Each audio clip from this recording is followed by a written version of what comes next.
Malaysian 370, contact Ho Chi Minh 120.9. Good night. Good night, Malaysian 370.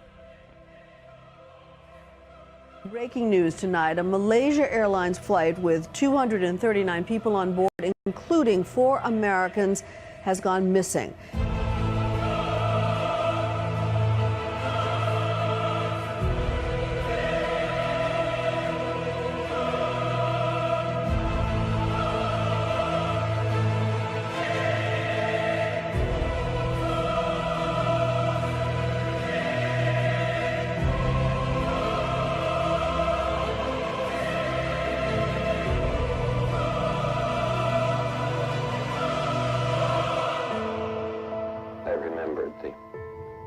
From the Hindu scripture, the Bhagavad Gita.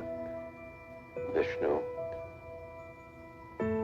is trying to persuade the prince that he should do his duty, and to impress him takes on his multi-armed form and says, "Now I am become death, the destroyer of worlds."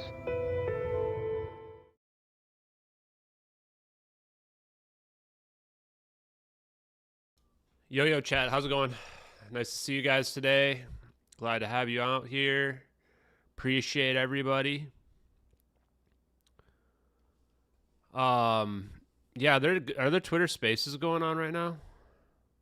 Who is first on my screen? KMMI was first. Then Dorian, you were second. Hey, Mystical, Staycation. Sorry, I'm doing a quick edit. I messed up on one of the text-to-speech things I was doing earlier. I was playing a little Pal World. That's why I'm a little late. It's going to be a late-night stream. Cheers, everybody. I got to take it easy on the martinis, though, tonight. Got to work tomorrow. KMM beat you, Dorian. Sorry, bro.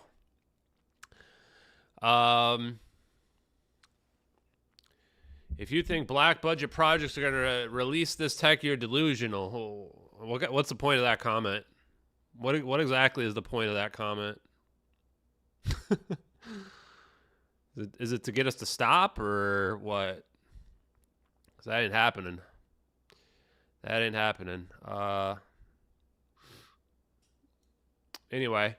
What else we got going on in our chat? Let's see. Nice to see you weighing in on issues today on X, having great takes. Yeah, not everybody likes my takes. I mean, there was a couple people that said they wanted to stop following me because of some of my takes. Pretty funny.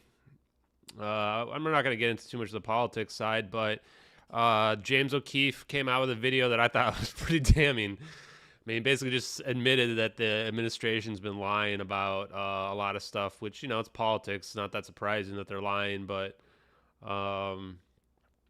you know, so I made a comment on that because I just love sting journalism. How can you not love sting journalism, right? Like, this old school sting journalism. Like, James O'Keefe is sitting across from this dude, and it's actually James O'Keefe with blonde dyed hair and glasses on. It's like if you couldn't recognize me if I took my glasses off like this, and the guy has no idea he's talking to James O'Keefe. I'm just sitting there cracking up, looking at it, going, oh my God, dude. If you fall for that, like, if you are like on a you know, gay date, and you don't realize you're sitting across from James O'Keefe, man. Like, it's all on you, man. That's just all on you. Too funny. Hey, William. Have I had any representation from the government approach me or want to help at all? No, I have not. But I have obviously had people that are affiliated, you know, like contractors and stuff like that. You know, Salvatore Pius and... people like Dave Rossi. I think a few of the other people have been giving us clues in some of our streams also probably are, they could be contractors. I don't know, to be honest with you. But reality is, guys, so let's start off. What's the agenda for today? Agenda is we're going to do a little bit of Rolls-Royce research. I don't know how far we're going to get today. Yeah, Mike Obama doesn't want to run, apparently. Yeah, Michelle Obama apparently had no interest in running. Not that surprising, honestly. I found the logo finally. Hold on a sec, chat. But what was the other part? And then Like, I don't know, man. A lot of the politics around the vaccine stuff is pretty wild to me, man. There's a lot of people out there that, like, just think everybody's evil if you didn't get the vaccine or you're killing people. It's pretty scary, man. But that's just me, I guess. Text to speech. I think it's just other people's choices, my opinion on that. What else was out there? What other takes were there today? Oh, yeah. So the other thing, too, is that I'm definitely going to have Sal on again soon, probably in the next few weeks. I've got some other people I'm trying to get lined up with hard truths. The reality is, like, it's just all this stuff's draining on me, man. There's not enough hours in the day. I've already really fallen off on answering my emails, which I need to get. I haven't been able to edit any of my hard truths podcasts. So it's just been a ton of work, man. And then doing my normal job for 8 hours every day as well. Hey, William Bill. Nice to see you too. So what I was going to say, though, is, I have it on good authority, the people that we've talked to on our streams, as well as my own conclusions, as well as the videos in our investigation, that this technology is real, right? There's nothing that can convince me the technology is not real. That's the truth. That, yes, we've already figured out a unification theory. It's already been out there. The government military-industrial complex knows about it. It's in special access programs, SAPs. That's the reason why Congress has no idea about it, right? This is the reason why people will say, oh, I want the evidence. I want to see the truth. They're not going to wheel out the over Unity devices for you, man. They're not going to wheel out the orbs for us, right? That's just not going to happen, at least not for the public, right? They're not going to show us the teleportation technology. They're not going to do that. That's not in the cards, right? Because it's locked behind these special access programs. That's what Congress tells us as well, that they can't get access to it. It's all hidden for national security purposes, but it exists. It is real. So how do we get it out? The other thing I realized is that it's not as simple as just building it. We can't build a super harmonic conductive orb. Superconductive harmonic orb. We can't build one, right? It's too expensive. It requires too many different components. The tests that people do that we could do have already been done, and those even require really expensive labs as well. So it's really not going to be easy, and those actually won't even be good enough for normal people that are out there, is what I'm starting to realize. Even if we build one of these labs that they've been using, like if you think back to the NASA paper we were showing like a week ago, you look at the setup that they've got, and it takes a lot of expensive equipment. Probably tens of thousands, if not hundreds of thousands of dollars worth of equipment. And even then, you just write a scientific paper, and people don't understand it. Common people don't understand it. The reality is that we need to change people's mindset. That's what we have to do. Even the hovering magnet bismuth thing, I'm still in progress of doing that. Like, that's not going to convince people either. Although that is going to look cool, and it's going to convince people there's stuff that's neat that's out there. What we have to do is we have to convince people that, unification of quantum and macro is real and possible. That's what we've got to do, slowly but surely, right? And when we convince enough people, then, it'll come out. That's the sad reality of our situation right now, is that we have to convince enough people. And once we've convinced enough people, and there's a significant portion of the population that realizes that it's real, then all the information will come out naturally. It's kind of sad to say that that's the case, but that's what we're dealing with right now, chat. Kind of sucks, huh? Sorry, I'm doing a quick bit of editing here.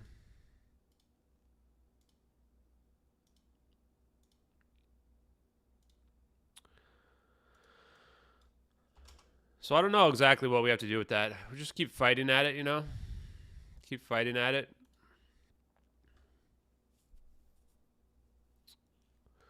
The other thing, too, is this. I think that the way that it'll come out is they're going to mess up again, right? They're going to mess up. The government's going to mess up. Videos are going to get leaked. They're going to come out. If we press hard enough, maybe somebody else will leak some information for us, right? Sad part, too, is we might need, like, China or Russia to come out somebody who is adversarial against the United States that wants this information out there, that has the classified information that they could drop to us, we might need something like that. We need another video that corroborates the MH370 videos. If that happens, if we see another video of orbs like that, it's going to be game over. We're going to win, right? Had to stop listening to which space, Sandy? What space is it? Is there a space going on? Oh, the alien scientist one or a different one? That can't still be going on, can it? Sorry, I haven't been on Twitter for a couple hours. Hey, Egon, nice to see you, bud. Yeah, I mean, we already had one whistleblower. That's the sad part, right? Like, Edward C. Lynn is the guy who's implicated in the videos getting out. If he's probably not registered non, but he's definitely implicated in the videos getting out. Yeah, the problem is adversarial nation doing disclosure wouldn't be a great thing. I agree. I mean, I'm not a spy, but the government needs to step up, and they're not going to. I mean, I've literally called the government out several times. I would also say if I was lying, the government should have been coming out and making statements about it. Damn it. I had this all set up, and then I made a new statement, and I had it ready, and I had it all done, and then I realized that it spelled Immersat with Emerson. Oh, boy. So annoying.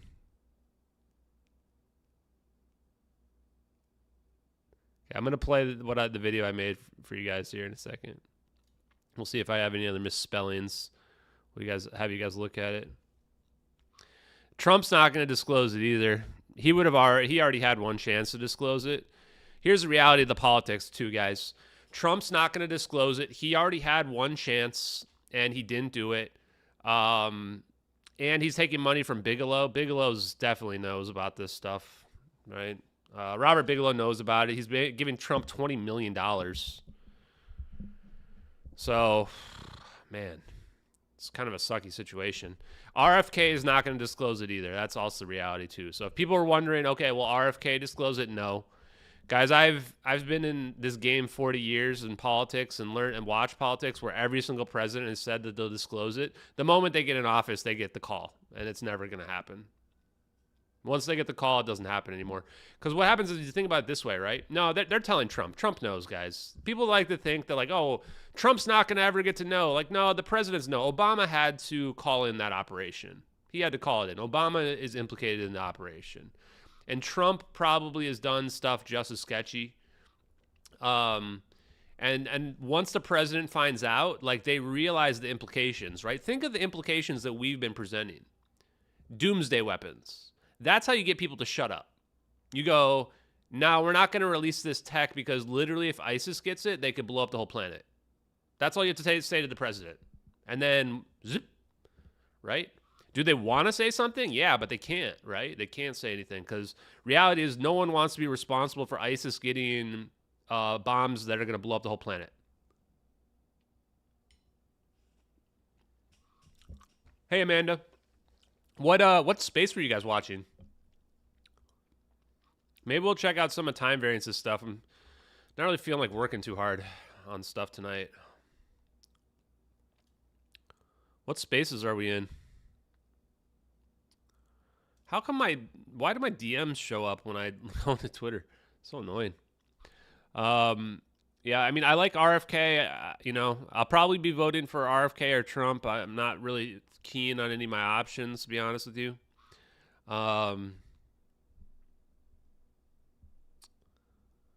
But yeah, it's wow. But the reality is that we got to vote for somebody probably.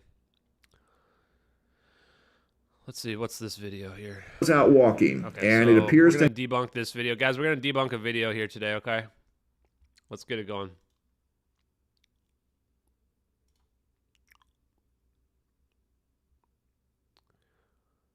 I probably should do a Pal World stream. Maybe I will. I was playing with my brother. I hadn't played video games with my brother in like 5 months. Now we're playing some Pal World because he and I like to play those survival games. We played a lot of different survival games out there. This it's pretty fun, but it gets kind of boring after an hour or two. Okay, so let's start with a little debunking of a video. I'm a debunker now, guys. So this video here we go. We're going to reanalyze it. Space station for a docking when there's an astronaut out walking. That just doesn't happen. That is not standard protocol. Okay, so I'm going to turn the sound off on this one. You see this object here? This is not a UFO or anything. This is like a piece of the shuttle or the space station that fell off, right? And I watched the original video because this is why I was asking people for it. First of all, if this is a UFO, it's not going to be, this is super close. This would be like right on top of them. This guy, whoever this person is, would be freaking the hell out. Like, this is actually just a piece of like a tarp or something that fell off the shuttle. It's hard to tell from this version of it, but when you watch it from the real version, you can tell it's just floating away. This is just like a tarp. And it's just floating away. It's a piece of the space station. This isn't like a UFO. So, I don't know. This usually happens, unfortunately. And this is apparently like a 6-year-old video or something like that, 5 or 6 years old. And then when people like do all these weird things to it, it makes it look, oh, it's spooky, blah, blah, blah. It's not, man. Sad part is I've seen so many UFO videos. The reality is very, very small percentage of them interest me at all. Now, if it's something that I haven't seen before where we're seeing anomalous movement, then sometimes it'll interest me. But if it's just a small dot moving around, I have no interest in it, guys. If it's just a light moving around in the distance and it's not moving abnormally or anyway, I'm not interested in it. I see a lot of lights as well that are just birds and bugs where they're out of focus. And then you see a lot of stuff like this where it's something else, but the way they cut the video, you don't really get to see the whole thing. Like right there, you can tell it's just something floating away, right? It's moving very slowly. It's just floating away, drifting in space. They freeze frame it because if you showed it in real time, it wouldn't look anomalous at all. Just out of focus is why it even looks a little bit weird. Yeah, I've seen the tether incident. Tether incident's pretty weird. Problem with the tether incident's like, what is that? It's like UFOs aren't like morphing and changing shape like that. So I don't know. That's the reason why the MH370 videos are so compelling, is that when you look at them, the MH370 videos are by far the most compelling videos I've ever seen in UFOlogy. And it's not even close, honestly. The next closest for me is probably the UFO Turkey video. And even that one has nothing on the MH370 videos. Nothing. These are the most compelling videos I've ever seen in my whole life, right? When you first look at the videos, they're so abnormal that you do think that they're fake. It's so crazy to look at this at first, because then you start thinking about it, you start processing it, you're like, wait, but that's a drone. Like, we're literally looking at the nose of the drone here. And you start thinking about it, and you're like, wait, the person that leaked this wanted us to see all this. Everything that we're seeing, they wanted us to see it. Right? They wanted us to see this. Like, this isn't fake because the way that it's shaking, the way that the shake increases when it zooms in like this is all perfectly real. That's the scary part about this video. Like, they just screwed up and they leaked this video. And these trails, no one could ever come up with this. No one could ever come up with these gravity engines. Everything's completely consistent with science, too. That's the big problem with these videos. Otherwise, it'd be easier for them to claim they're fake. Like if it was blurry or out of focus or it didn't show the crazy orb movements that are totally realistic. If it didn't show any of that, then these videos would be much easier to dismiss. And that's the reason why the debunkers can't even try, right? This video that we're looking at right now, there's only one debunk. And that debunk is the zap here. And they only try to match one frame that doesn't even match. That's how real these videos are. The debunkers have nothing. Literally nothing. No one's even tried to debunk the orbs because they can't, because they're 100% consistent with physics. And they have a monopole, and you can see a heat signature in them. It's like there's no debunking these. The jittery contrails, I think that I can't decide how dishonest they're being. I think that when they're talking about the jittery contrails, they're actually talking about the camera shaking. I think they're talking about when they see this and they think that the contrails are not jittering. It's literally from the shaking of the camera. The contrails are perfectly normal there. They're not like, it's not going up and down or anything. Like Mick West is either just completely delusional or a liar, as are the rest of the debunkers. I don't know. Yeah, the reality, man, is I'm probably not going to be watching any videos that people send me. You got to realize I don't have time. I don't have time. I've got so much going on, man. People send me these hour-long videos expecting me to watch. Like, it's never going to happen, man. Just being 100% honest with you guys. I wish I could, but We've reached the point now where between just managing Twitter alone is like almost a full-time job, and I'm doing my normal job, 8 hours. Oh yeah, the Nick Gold stuff. Boy, Nick Gold. What in the hell, dude? Nick Gold is full CNN brain. I don't know.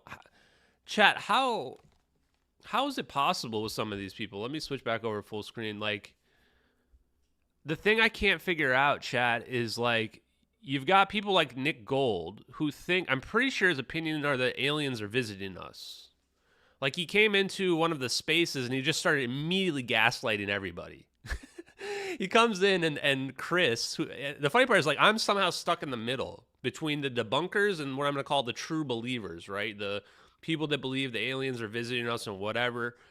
And they both hate us. So, and science evidence fringe, I'll get to that in a second. But, so he comes in and they're talking about that DOD statement that we posted that talks about, like, they don't have a good reporting mechanism. And the first thing Nick Gold comes in and says is, this vindicates all the believers and Lula's on. I'm just sitting there like, why is he gaslighting so hard? Both sides are sitting there trying to claim that this proves that they're right. And it's just like some innocuous statement about, you know, we don't have a good reporting mechanism. I'm sitting there in the chat when I'm the only one who's spoken to the AARO in the whole space. Maybe one of the only people in the country who's spoken to the AARO. And everybody else is trying to, like, spike the football here and there. Just ridiculous. So the thing I don't understand is anyone who thinks that aliens are visiting us, how do they think the aliens are getting here, man? How do they think the aliens are getting here? The only way the aliens can get here is they have faster than light travel. That's it.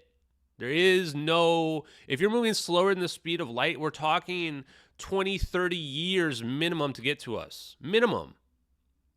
Maybe even like 100 years. And that's from Alpha Centauri, the very closest star. So where do they think the aliens are coming from, man? Where do they think the aliens are coming from? The reality is you need faster than light travel for interstellar distances to become reasonable. That's just the reality. And I'm somebody who's not even convinced aliens are visiting us. And I say, okay, well, what does faster than light travel look like? It's going to look like teleportation. Simple as that. Well, here you go, man. Here it is. This is consistent with physics and electrical engineering and magnetism and electricity. Like, this is all consistent with that. This is your answer right here. So the thing I don't understand is, why are the people that are out there that think that aliens are visiting us, how are they against these videos? If you think aliens are visiting us, if you're so far out there that you think aliens are visiting us, but you think we're looking at video game graphics here, how do you reconcile that? How do you reconcile those two diametrically opposed positions? I just don't get it. You can believe that aliens are visiting us, but you can't believe that this video is real, even though it's completely consistent with science?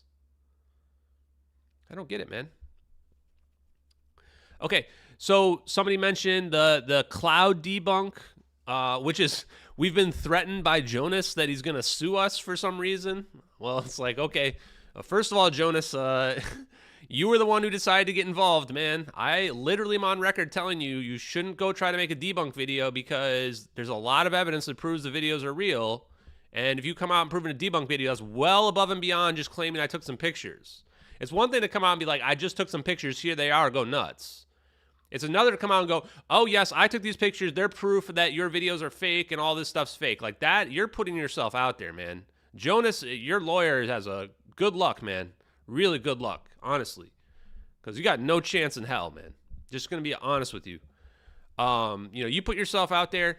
Reality is, we had already proven that the clouds are moving and evolving before that even came out. So we had already ruled out two-dimensional pictures being part of these videos. First of all, we have two videos. And one of them is undebunkable, the drone one. They're both in perfect synchronization as well. So that alone already rules out the idea that you would have 2D static picture, because you need to build a 3D render in order to even produce this. So if you're building a 3D render, like a diorama, you're not using 2D backgrounds. You're going to make a 3D render. So you're going to make the clouds in there, and then you're going to try to capture it from both angles. Does that make sense to everybody? I feel like people don't have basic reasoning skills. So first logical conclusion. 2 different angles that are perfectly in sync, right? We've got 2 videos perfectly in sync here, right? Perfectly in sync videos.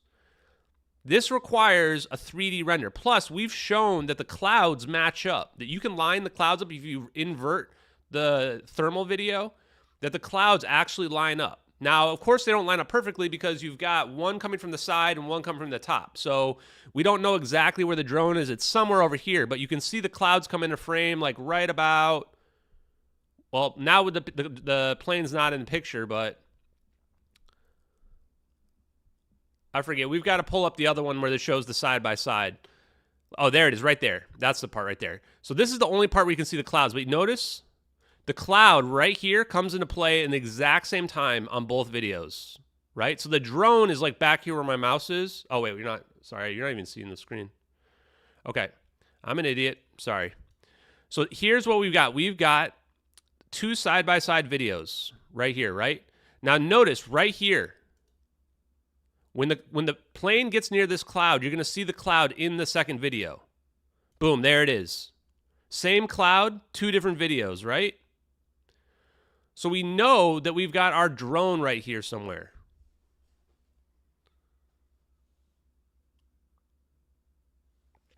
And in fact, now I'm wondering if it's not seeing this cloud back here.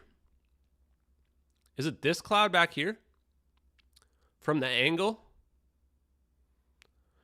Anyway, so we know that we can see the clouds in both. So if you are going to develop this, you need a 3D rendered environment. You need a diorama, 3D render. I don't have anything good that can build it, but a 3D render. So you can take one picture from here and then one picture from straight across, right? Now, if you're doing that, you're going to build a 3D environment, and you're going to build the clouds in 3D so that you can capture it and they can both be in perfect synchronization so you can get these clouds to match up just like we see here, where we see them in both videos at the same time. Cloud 1, cloud 2. We see both clouds at the exact same time in both videos. This rules out 2D graphics. So if you're going to come out and say, oh, I found a picture where it matches, we've already ruled that out. It literally can't be. So then what's the logical question? If you ruled out it can't be a 2D picture, well, it's pretty simple. Someone took the video, took the clouds from the video, and inserted them into a picture. That's what they did. I don't know who did it, but someone did it. In fact, you could just use AI and do it, and you can do it in like 5 seconds. If you can teleport a plane, you probably have AI that can do it within just a couple minutes, right? Now, the other thing I want to point out is you can actually see the clouds moving. You can see the stuff over here in the background moving. You can see all the stuff moving around here. Now, each frame, each perspective change is only a few seconds. So that's the reason why you don't see the clouds moving for a long time. If we were looking at one spot for the full minute and a half, you would actually see more movement in the clouds. But you still do see movement. And it's generally easier to see if I go like this with the frame. On the same frame, you can see some of the clouds evolving. Now, I think that some of them are easier to see than others. Like this one right here is one of the best ones. Look right here where my mouse is. Right here on this cloud right here.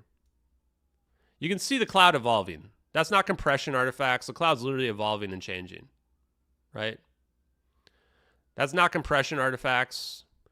We're seeing like atmospheric distortion probably mixed with the clouds evolving. And if you look at these clouds down here, you can actually see them move as well. They move up and down dynamically. So these are not, that's not somebody didn't add some effect in After Effects, right? That's not what that is. It wouldn't even make sense, right? If somebody's making a fake video, they're not adding all these evolving clouds everywhere. And I think it was like Punjabi Batman or somebody who went to the effort to show that like a lot of these effects, like even here, you can see the clouds move. You can see this hole even open up right here. What do? They edited in a tiny little hole in one of the clouds. These are a lot of small details to be editing in your perfect videos that have no discrepancies. You see how it opens up like that? Right here in this spot where my mouse is? So no, we're not looking at 2D clouds in these. Of that, I'm sure. So did Jonas fake them or somebody else? I don't know, and I don't really care. I never really have cared, right? And if people out there want to think that we're looking at 2D cloud pictures, well, I've already explained why they can't be. If people want to think that a non-matching VFX is not even the right color, only one of the frames is even remotely close, this frame. If somebody wants to think that this is somehow in our video, you know what? I just don't really care, man. I can't reach everybody. If somebody thinks that this is the same effect that we're seeing in our video, then they're not somebody who's ever going to realize that quantum and general relativity can be combined. They're never going to realize it, right? You get what I'm saying, guys? So, and the reality here is that we've been able to deduce so much information from these videos, it makes it almost impossible for them to be fake. Now, the real question is, what exactly are we looking at here? This pretty much has to be the Sibber system. Now, why does this have to be the Sibber system? Because on the bottom left, you can see NROL 22 down here in the bottom left. You can also see the coordinates update as well. This indicates satellite imagery, right? It means you're looking down like Google Earth on a Google Earth video playback. No, I'm explaining to some of the people in the chat who are new, who don't know about the debunks and what have you, just to give you guys a quick rundown. So I think we're done with that, though. I just like looking at the videos, too. They're pretty incredible, right?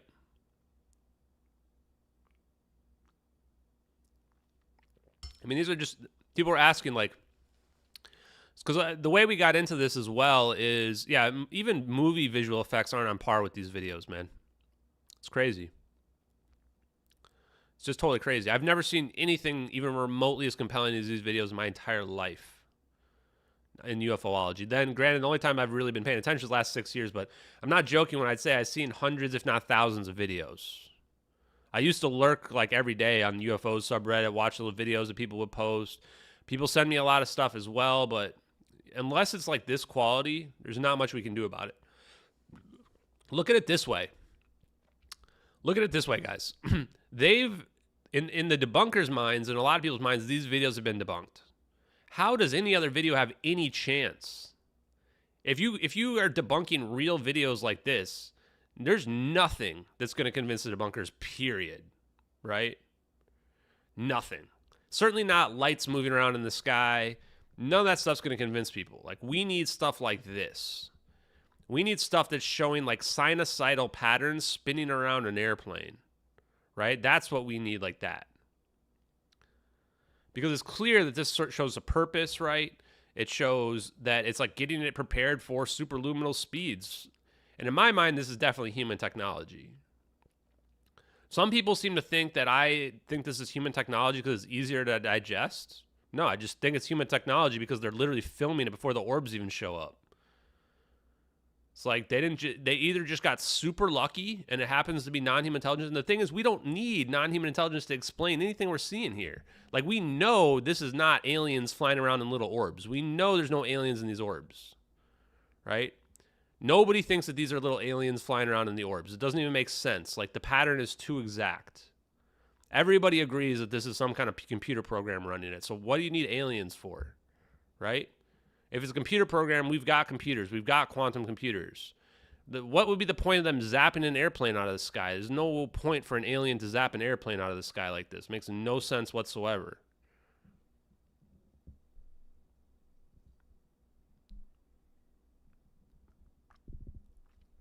Yeah, Acronaut, we've tried to get in touch with basically everybody. We're not going to get in touch with Circada 370, whoever that is. That's probably just bullshit. That one with the phone call or whatever was bullshit for sure. Jim Stone, we had no way to get in contact with. I think we did get in touch with Sarah Bach like early on. Somebody reached out to her, even though I asked people not to. And I think she's the one that like wouldn't respond and like freaked out and like said never contact me again. And Philip Wood, I've tried to get in touch with the lawyers for Philip Wood's estate that were suing, and they wouldn't call me back. So yeah, it's hard. It's hard to get in touch with people, man. They've pretty much been silenced, most of the people. And then, of course, like the real kicker here is this portal that we see, right? This is, it's like no one even would know what to look like. Has anyone ever even seen an endothermic event before? No one would ever fake this as an endothermic event, ever. That's the funny part, is like if someone's hoaxing this, they're just going to make it an explosion. And the whole hoax would be that it blew up. That would be the hoax. Hoaxing it to disappear in an endothermic event with 3 harmonic orbs converging on it is not something that anyone would ever have thought of in 2014. Let alone made 2 perfectly in sync videos with it. We do need members of Congress. Realize that anybody who touches these is going to be... Look at it, even if you think it's real. Now, it's not an implosion either, because implosions are also exothermic events. Implosions are not endothermic. They're all... Even implosions are release of energy, if my science is correct. I could be wrong. Here's the problem with Congress looking at it too, right? Is... Anyone who thinks that they are real is going to be afraid, right? Anyone who thinks they're real is going to be afraid. Because, boy, this represents a gigantic conspiracy. Honestly, our best bet, sad as this is to say, chat, is AARO. AARO might be our best bet. That might be our best bet because they have the capability to find out if this drone footage is legitimate. I mean, if this drone footage is legitimate, game over, right? It's real. Really, it's that simple. Maybe that's why they're debunking the portal. Because even if then we get the drone footage is real, then they'll be like, oh, but they took real drone footage and they put a pyromania VFX on it. Maybe that's why they refuse to try to debunk any of the rest of this video. There's literally no way anyone could even know what these drones looked like back then. People still didn't even think... I still have people arguing that you can't... And early on, you remember some of the debunkers were claiming that there was no rainbow palette like this. They only came in black and white. And then we disprove that, and then they just move on to the next thing. Right? So if this drone footage is real, like that's in my mind, that's it. They're real. Although, whatever, we already know they're real anyway. Yeah, Edward C. Lynn, I've been calling his name out for how many months? 4 months. He's never come out to tell me, hey, man, stop yelling my name on podcasts on Tim Pool and Alex Jones.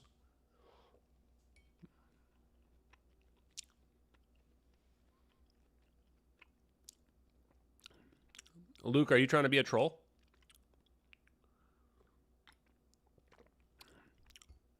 What do you mean there's no evidence? We're literally looking at them and we have multiple patents and we have 4 different unification theories and at least 3 different scientists who all say that they're real. That what we're looking at is real. Not just that, all you need to know is that all you need to know is look at the double slit experiment. That's all you have to do. Just look at the double slit experiment. In fact, let's watch it together, chat.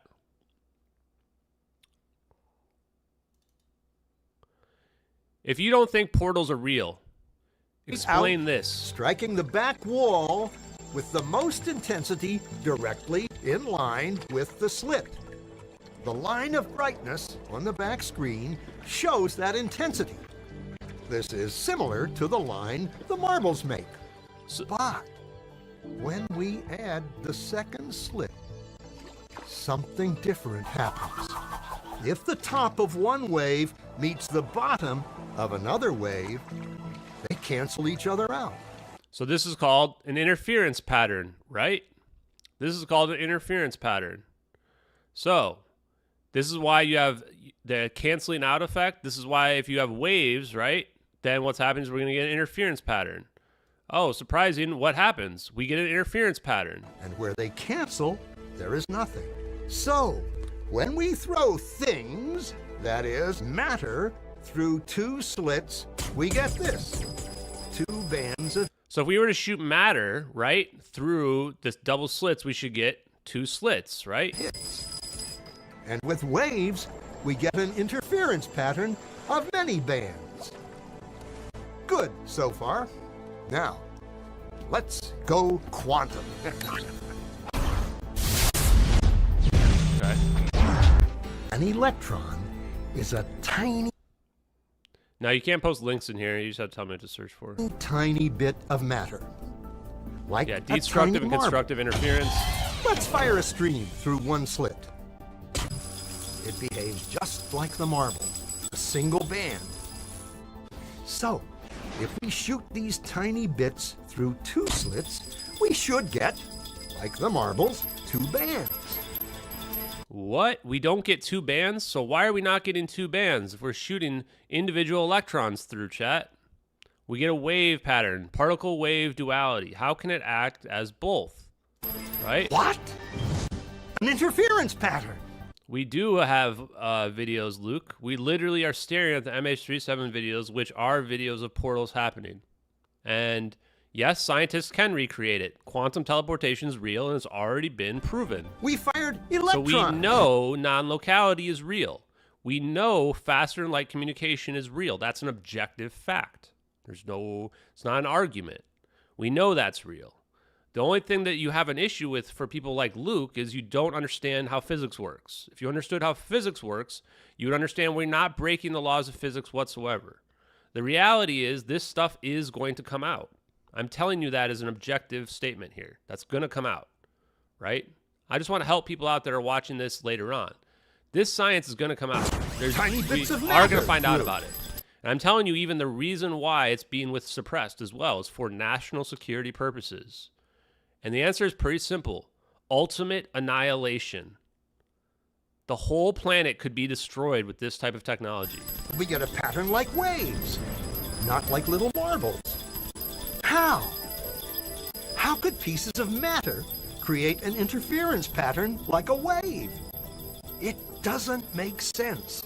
But So how are little pieces of matter creating waves? Should be impossible, right? physicists are clever. They thought maybe those little balls are bouncing off each other and creating that pattern. So they decide to shoot So they think, okay, well, maybe they're bouncing off each other if we're shooting them too fast, right? So let's shoot them one at a time. electrons through one at a time. There is no way they could interfere with each other. But after an hour of this, So ask yourself this. If you're somebody that thinks that the universe is plain and simple, that there's no magic to it, why are we getting a wave pattern when we're shooting individual atoms through 2 slits? Walk us through that. What is particle wave duality? How is it possible? How is that possible? Right? Anyone who goes down this rabbit hole will realize that teleportation must be possible. Because you're going to only get to one conclusion here. Get ready for it. same interference pattern is seen to emerge. We're shooting atoms through 2 slits, one at a time, and somehow it's going through both at the same time. The conclusion is inescapable. The single electron leaves. The conclusion is inescapable. The electron leaves as a single electron and somehow goes through both slits, but it's more complicated than that. It actually goes through neither slit and both slits at the same time. That's how weird it is. What does that mean? The answer to what that means is that the universe is cheating. There's some underlying framework to the universe that we do not understand beyond observable reality. As a particle, becomes a wave of potentials, goes through both slits. This is Schrodinger's equations. The idea that we don't know when we until we look in the box whether or not the cat's alive or not, right? That's reality. That's not fiction. That's literally what happens in observable reality. And that's all science is. Science is observable reality and studying observable reality. And interferes with itself to hit the wall like a particle. It's interfering with itself. But mathematically, it's even stranger. It goes through both slits and it goes through neither. And it goes through just one and it goes through just the other. All of these possibilities. Mathematically, it's just breaking all the rules, right? So let's see, what do we got? What are our trolls saying? There probably are more videos. That's the funny part. And where are they? They classified. Where are the scientists who are doing it? They also have NDAs. That's what I'm telling you, straight up. They have NDAs. They get scooped up the moment you try to create a gravitational wave, which is what's required for this to happen. Nobody at home is creating gravitational waves that can move an airplane. This requires huge amounts of resources. This requires Lockheed Martin producing this stuff for decades. And that's what I said at the beginning of this. You're not going to produce this in your home. You're not even going to produce this in your own lab. You can produce the fundamental requirements for it, and the moment you make a gravitational wave, the government's going to knock on your door and they're going to force you to sign an NDA in the interest of national security. Are in superposition with each other. But physicists were completely baffled by this. So they decided to peek and see which slit it actually goes through. They put a measuring device by one slit to see which one it went through and let it fly. But the quantum world is far more mysterious than they could have imagined. When they observed, the electron went back to behaving like a little marble. So just observing it causes it to break down. Just observing it, guys. Not changing the experiment, just looking. Changes the way that the particle acts. Stops acting like a wave, right? What's the answer to that? The answer to that is the universe is paying attention. The universe is moving faster than the speed of light, right? So to advert forward, the whole thing is hinging on NDAs? Yes.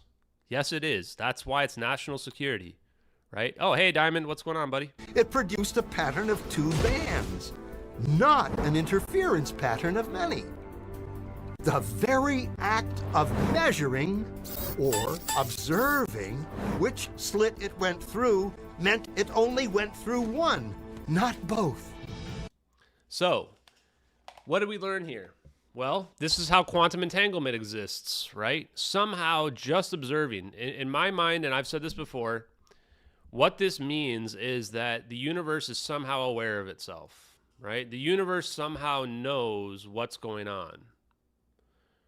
Now, this is hard for people to understand and realize. This is already fundamentally magic, what we're talking about here. The idea that the universe is reacting to somebody just observing it.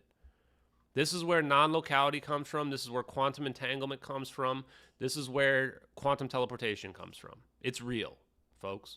It also means that there's an underlying framework to our universe that we do not understand, right? We do not understand it. And even to this day, if you were to ask Neil deGrasse Tyson and these other physics celebrities, they're going to say the same thing.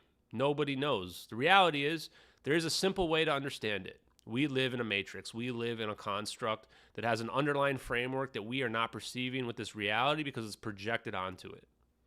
And when you break through that reality to the underlying matrix, we should be able to recreate this exact functionality. And there's no reason why it should act differently on a tiny scale or on a large scale. There's no reason for it to act differently. So that all we have to do is figure out what is the unification theory. We have 4 different unification theories that we've already uncovered as part of this investigation. Now, which one of them is correct? It's probably somewhere in the middle of all of them. We have Salvatore Pais' superforce. We have Roy D. Herbert, who has the dilation theory that's out there.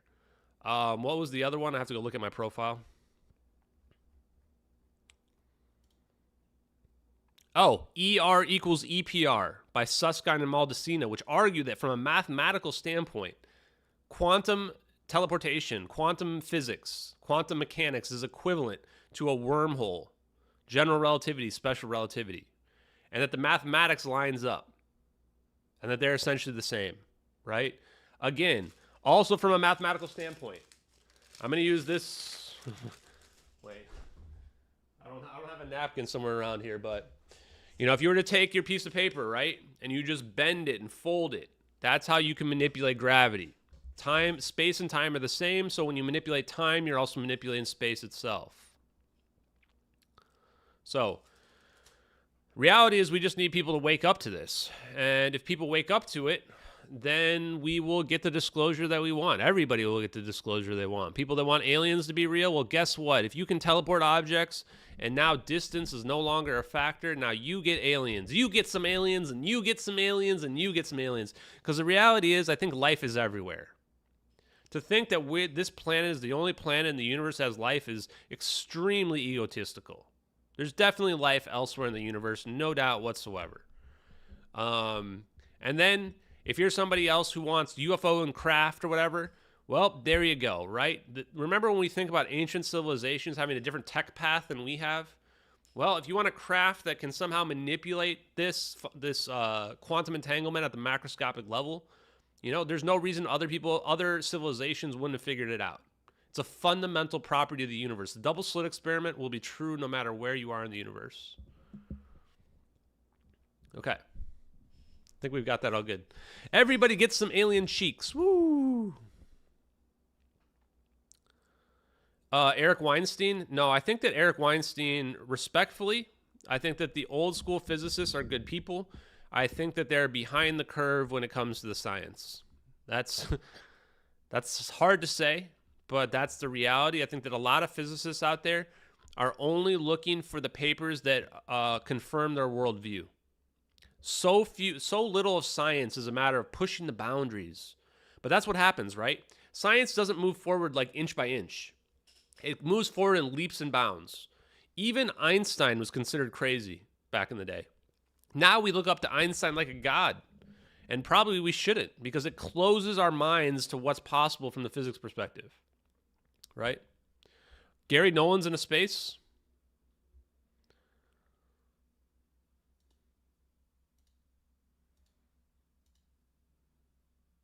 Slightly higher brain frequency. Oh, he is. And Here they we have go. a slightly higher percentage of pyramidal synapses. Have you tied any of this together with some of this kind of unique phenomenon? We have been doing. So we have published papers. 1 sec. Switching it over. Actually, you know what? It's Jules.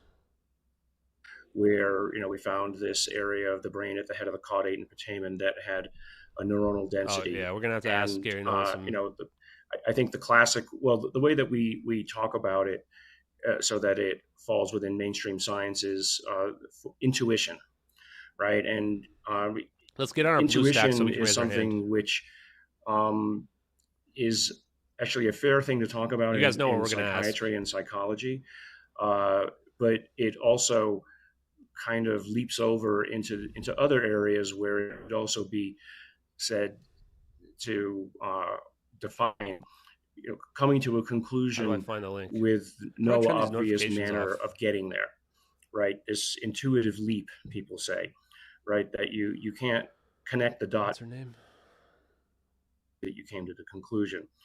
And so without jumping, to calling it psychic powers, We're talking about psychic powers, man. What we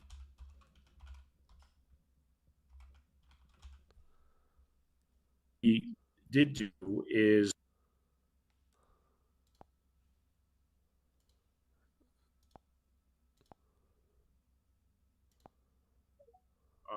for people who were autistic and people Jules doesn't really like this that much, so I don't know if she'll let us get up. who had schizophrenia. We'll see. And Is he cutting out? Sex match. I don't think it's our internet, right? Did he just disconnect?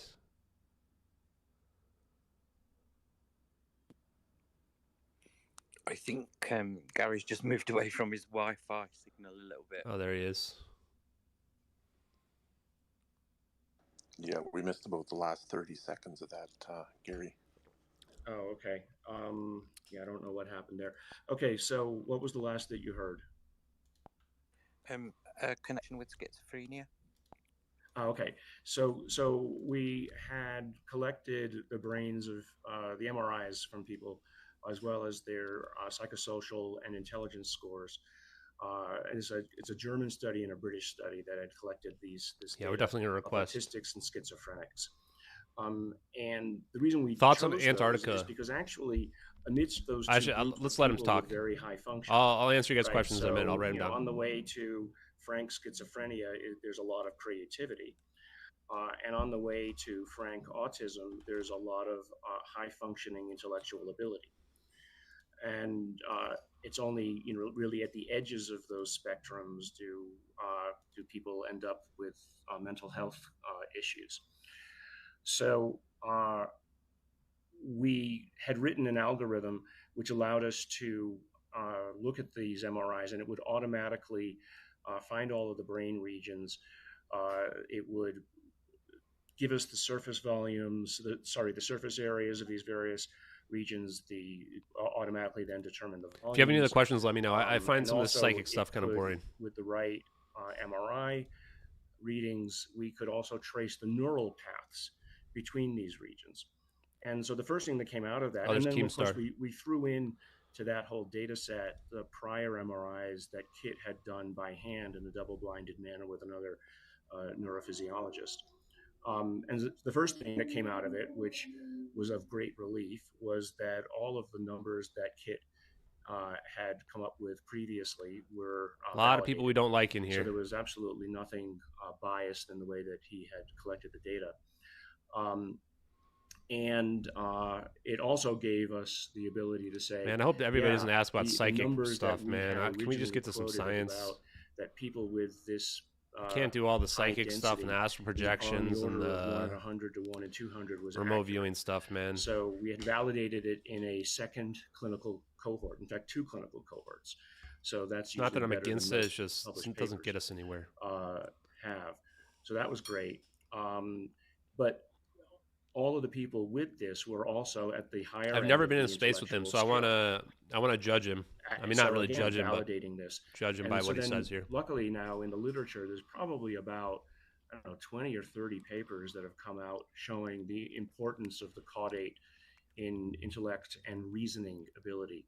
But what we also found, which was fascinating, because the brain's not, all reduced to one area, that there were tracts of brain matter leading from the caudate to other areas of the brain that would also be increased or decreased accordingly. And we published the paper, so if you look my name Ask up, about Biju. you can find them. So I won't repeat all of those findings. It was, it's relatively dry, but that's the point of it. Is that what you want to do? I don't think most people are. I think a lot less people than people think are direction, disinfo. You want to pepper the literature Should I with turn up the the dry, sound? basic facts, because those are then the things that you point back to say, first of all, you have a track record and a There you reason go. to be talking about this, that you're not just jumping in out of the blue. And of course, I'd gotten a lab at Harvard, friends there, a woman, Maria Modi, to These guys really just talk and talk co-author and this talk, huh? with me, because she had a background in autism research. So we had the track record of her to build on, as well as then the interest of mine in the automated sectioning of MRIs. And so the next step is I'm actually working with some other people to fund some larger studies to actually bring in people with some of the more unique abilities Sherry, that what do you we're mean? all interested in. I'm just not going to say it because I don't trust Okay, that links don't work in the 208 chat, people by that the way. somebody's not recording it, and it won't end up on some haters blog in 20 minutes.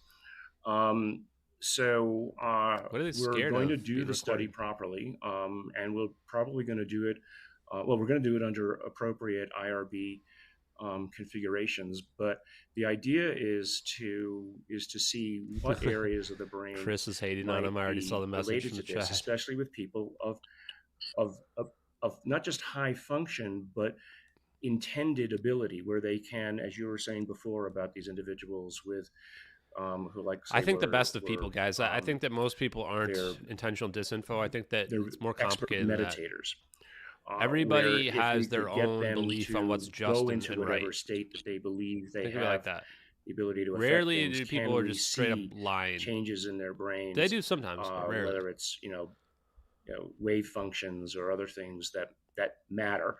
I'm not asking and anything then about the looking human at mind. their brains to see if Not there's asking something anything about organic brain waves or human about mind. I'm not asking who about and any what of they that. are that No offense, I'm not predisposes asking them to about that. have such an ability.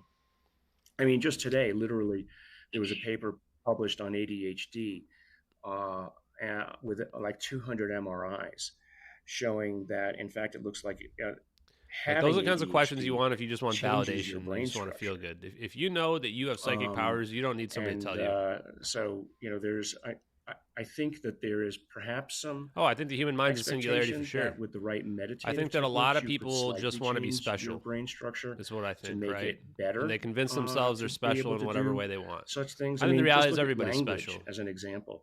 We don't You know, need it's pretty much validation well from known other that people to around feel the age it. of 12 to 13, you lose your ability to learn languages easily.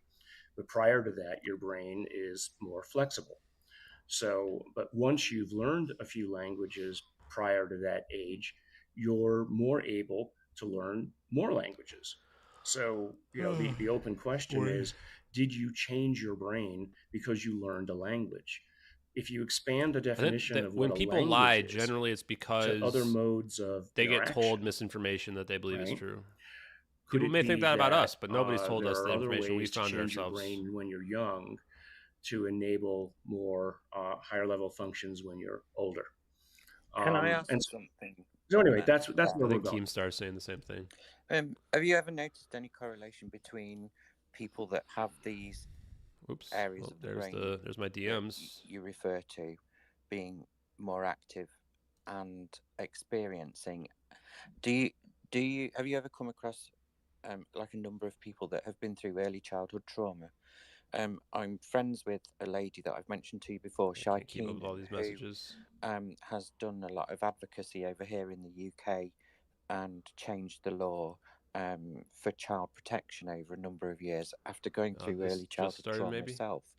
And we've Garry actually Nolan has noticed Chris a blocked. lot of people that claim, myself included, to go to have these experiences have gone through early childhood trauma. I know that there was some psychological papers done in the 80s and 90s about Keem said the same thing. people that have been through early childhood Keemstar, trauma. guys. I don't care how many people hate discussing Keemstar. I think he's fucking UFO hilarious, experiences, man. but it seems Because like I can't stand these there boomer is some spaces. Blah blah kind blah. of, 45 minutes of speeches over and over. Instinctual, possibly some kind of predatory awareness that is developed early on in childhood that allows people to become more aware of other things that in their environment that people that don't experience aren't seeing.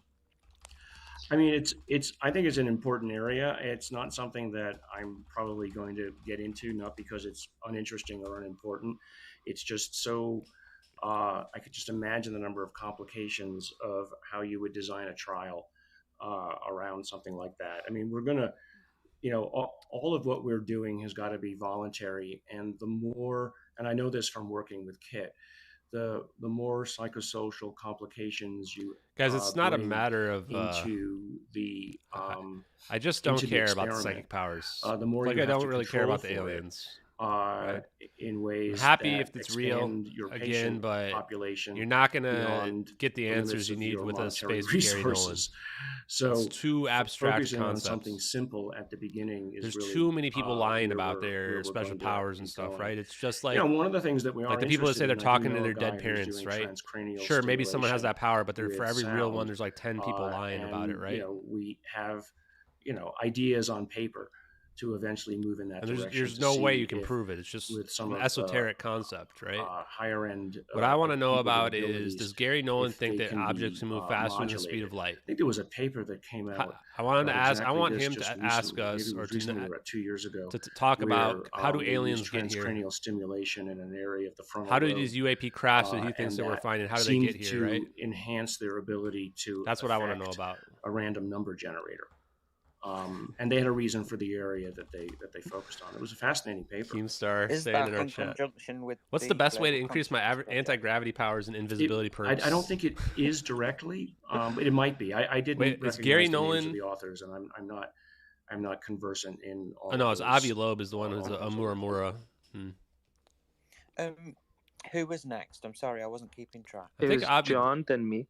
Avi Loeb was definitely John? the one that thought Hey Gary, he I got the just wanted to say sphere personally, thank you very modules, much right? for all the work you've Or was done that in Avi this Loeb field. as well? It is immensely appreciated that you have taken this on, and so I've got two questions for you. The first one is Thanks, Lobster. based on your early observations and or experiences. Do you think Lobster, that I'll be honest, you I'm 2 weeks behind on my achieved emails. from that any kind of sense of I wonder apologize for about that ahead the of time. world that may or may not have influenced your later studies and interests and path forward. I think with many experiencers, there's sometimes this narrative arc stuff that can again. start at the beginning of life and then continue through. And then my second question has to do with the immune system, and particularly the OSAP findings. Let's which Google a little bit indicated that a very high number of people who've had experiences have had currently trying to also set up a some kind space of an with immunological event or imprint or something that's activated them in some way. with Jake I'm just Chansley wondering as if you well. can sort of maybe bring us up to date on any particular That'll be a fun anything space. you can discuss around current research in that area. Thank you. Okay, so the first one was what was the first one again? Sorry, just quick. Yeah, just influences. There does sometimes seem to be a narrative arc with experiencers and things that influence them. And Oh, did it engage influence? that sense of wonder? Yeah. I mean, well, certainly. I mean, it was. I mean, interestingly, around the same time that all of this stuff happened, I remember I would be going down to the Windsor Public Library back when you could, when there was no internet. This would have been '67 or so, and I was in the not in the children's section because I found all those books boring. I was reading books on okay, so he definitely thinks aliens and are here. all this other stuff, and the Just had to double check. librarians became quite concerned. I'll be quiet so you guys I can listen to was his asking for esoteric books stuff. from other libraries about Amura? these I don't other know. It's hard to subjects. say. I found that I was still reading books on science and dinosaurs and all the stuff that little kids would read, but I found this other area quite interesting. Oh, awesome, Lobster! Appreciate that, man. I think I've said this before as well. I remember I'll Google it. getting a National Geographic. My parents got me that, and opening it one day, and there was a star map of all of the galaxies. And I remember looking at it and thinking, what are the sagas? What are the kingdoms and stories across the arc of all of that? Was that vastness? the airplane one that we already reported and on? So yeah, and it was all at the same time that I had those early experiences. So I mean, I've always known that there's this one. You have to, as a scientist, always not take for granted Lobsters is this one you're shown. You always have to do that. So it's perfectly acceptable to think that there's something just on the other side of what you believe is the end of reality. Where's the pilot one? We already reported I on often the say pilot. to people, friends of mine who are religious, I said, "Where's heaven?" Those were the two that we got reported on. Those sound like alternate dimensions to me. So yeah, I mean, I think it does. So I think you're right. I think the second question about the immune system, and that really was Colm Kelleher, who had instigated that, and he of course is a biologist as well, and he was right that the most salient, immediate response system in the body to any kind of attack, whether it's just physical harm or pathogen or radio frequencies or anything, is the immune system. That inflammatory event that occurs, and to a reasonable degree, the immune system has a memory. 287 people, not bad. And so, and it has an effect. I guess we're doing esoteric stuff tonight, chat. And so, my RVers. It is. Here you go, Garry P. Nolan.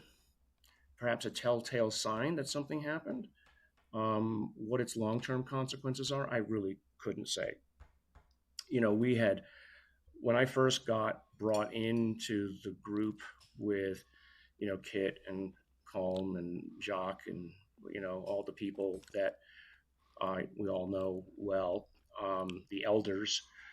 The elders?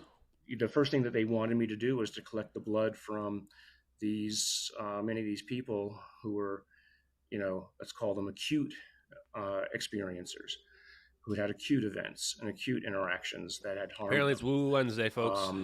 And we did, and I saw some signals of inflammation in their blood, but unfortunately, many of the individuals that had these things happen to them had happened to them 10 to 15 years ago, and so it was just really impossible. But what I did do was I provided them, and I understand that they gave it to people in the government. Change the name of the stream. A methodology of how to collect blood on a more acute basis, so that you could catch the signal as it happens. So I hope that helps, John. Yeah, that's great. Thank you very much. Okay, I think I was next. Hello, Gary. This is Red for Skyfire News. Congratulations on making the Soul Foundation. And my question is, does the Soul Foundation have any projects, plans, or goals for 2024? And also, what is it like working with David Grush, and Carl Nell, and what are your guys' roles within the organization? Okay, now at least a normal question. Here we go. Well, let's see. I mean, I think our goals in the near future oh, come on. No. With a pretty good drum beat. Okay. And they're, these are aimed at, again, like I said before about. No. I've been removed from the space? Well, why are people removing me from the space, dude? You fucking kidding me? You fucking kidding me?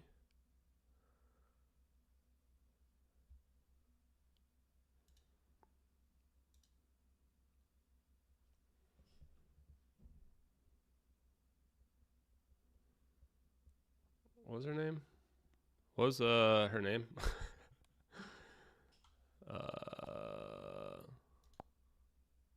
Jules.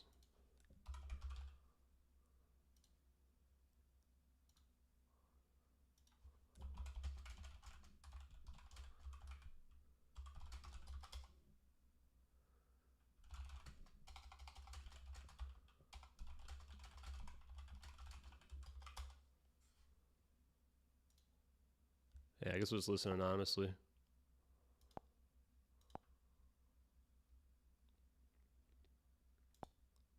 Oh, once you get booted, you can't get back in?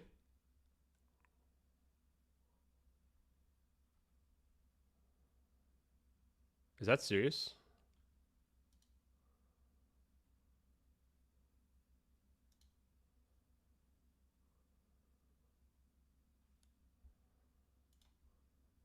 Wow.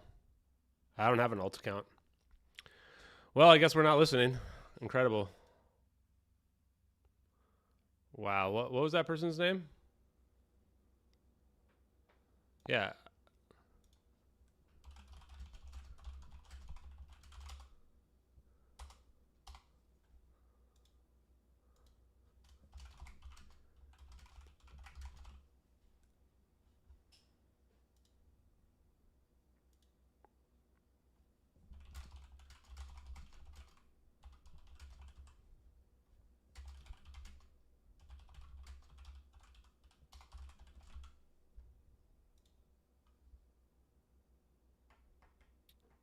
Wow.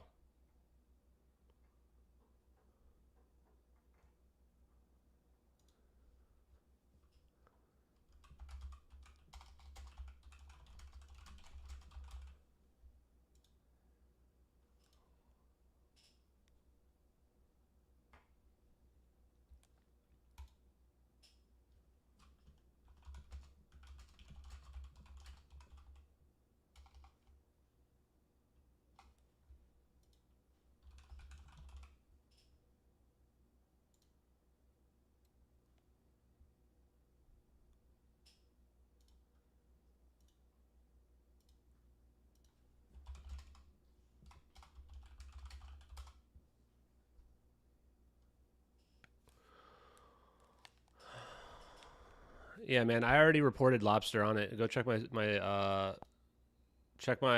tweets. I reported on today. No, I'm not blocked by Die Dragon, so I'm not sure. Did the other person block me? I don't think any of them blocked me.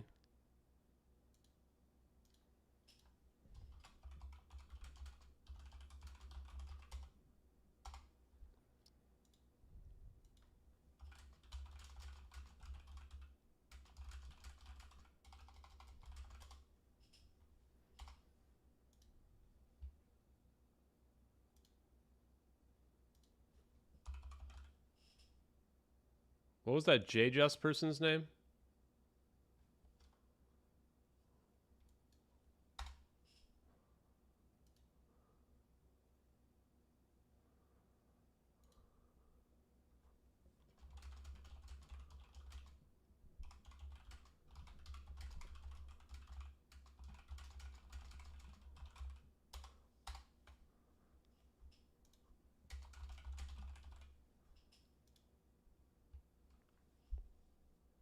Yeah, it was JJust, right? What's JJust's account name, guys? Let me check.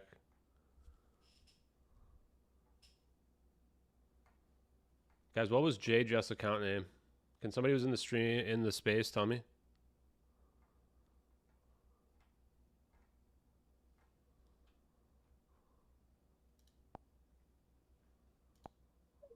National diagnostic codes.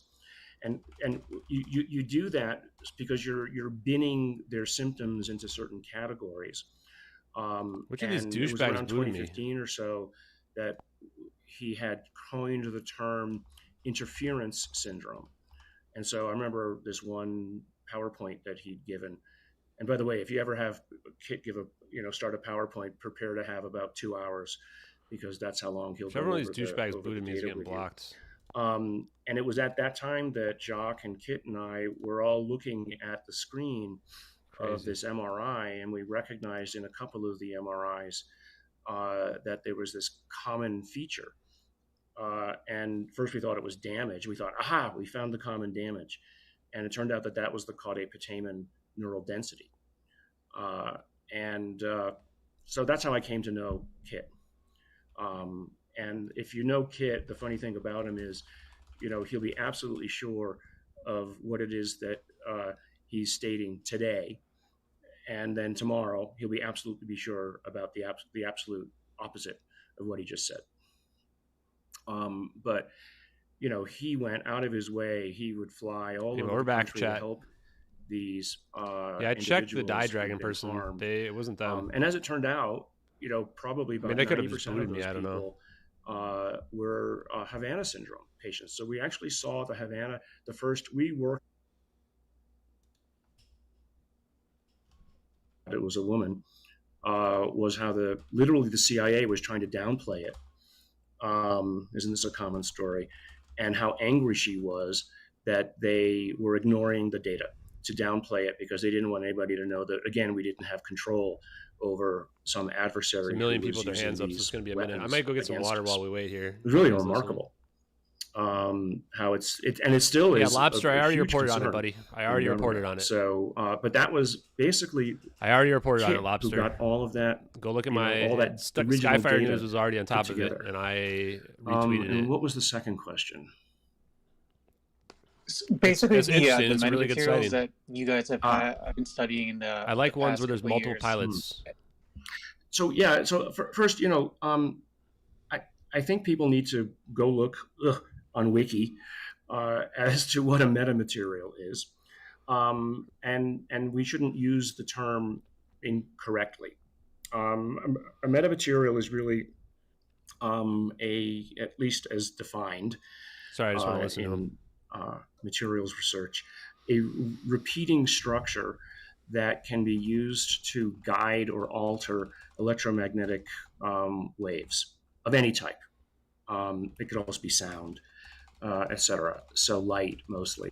And there are these, just repeating structures that at the right positioning and size will change the characteristics of waves that are passing through them. And so a solid object is not a metamaterial. A piece of molten iron is not a metamaterial. The Ubatuba is not a metamaterial. It's a strange thing. It certainly came, or at least has an association alleged with a UAP. I've tried to coin the term ultramaterial, that anything that is designed at the atomic level that doesn't have a repeating structure, because a metamaterial usually has a repeating structure. Let's just call it what you want, but I'd always thought that something like ultramaterial would be a better term for it. Whether that's true or not, I don't know. So I actually presented at the Soul Foundation, and those videos will be coming out, I think, cross my fingers, in the next couple of weeks. There is actually a date, but I've been told not to say it. And it took a heroic effort by a bunch of people to help pull all of them together into a professional format. So I think people are going to be happy with that. Make some comments but on I stuff showed atomic maps of 3 materials using an instrument called atomic probe tomography, Bismuth is which not a literally material, pulls no. a sample apart atom by atom and determines its three-dimensional positioning in the XYZ at around 5 angstrom scale of the Ubatuba,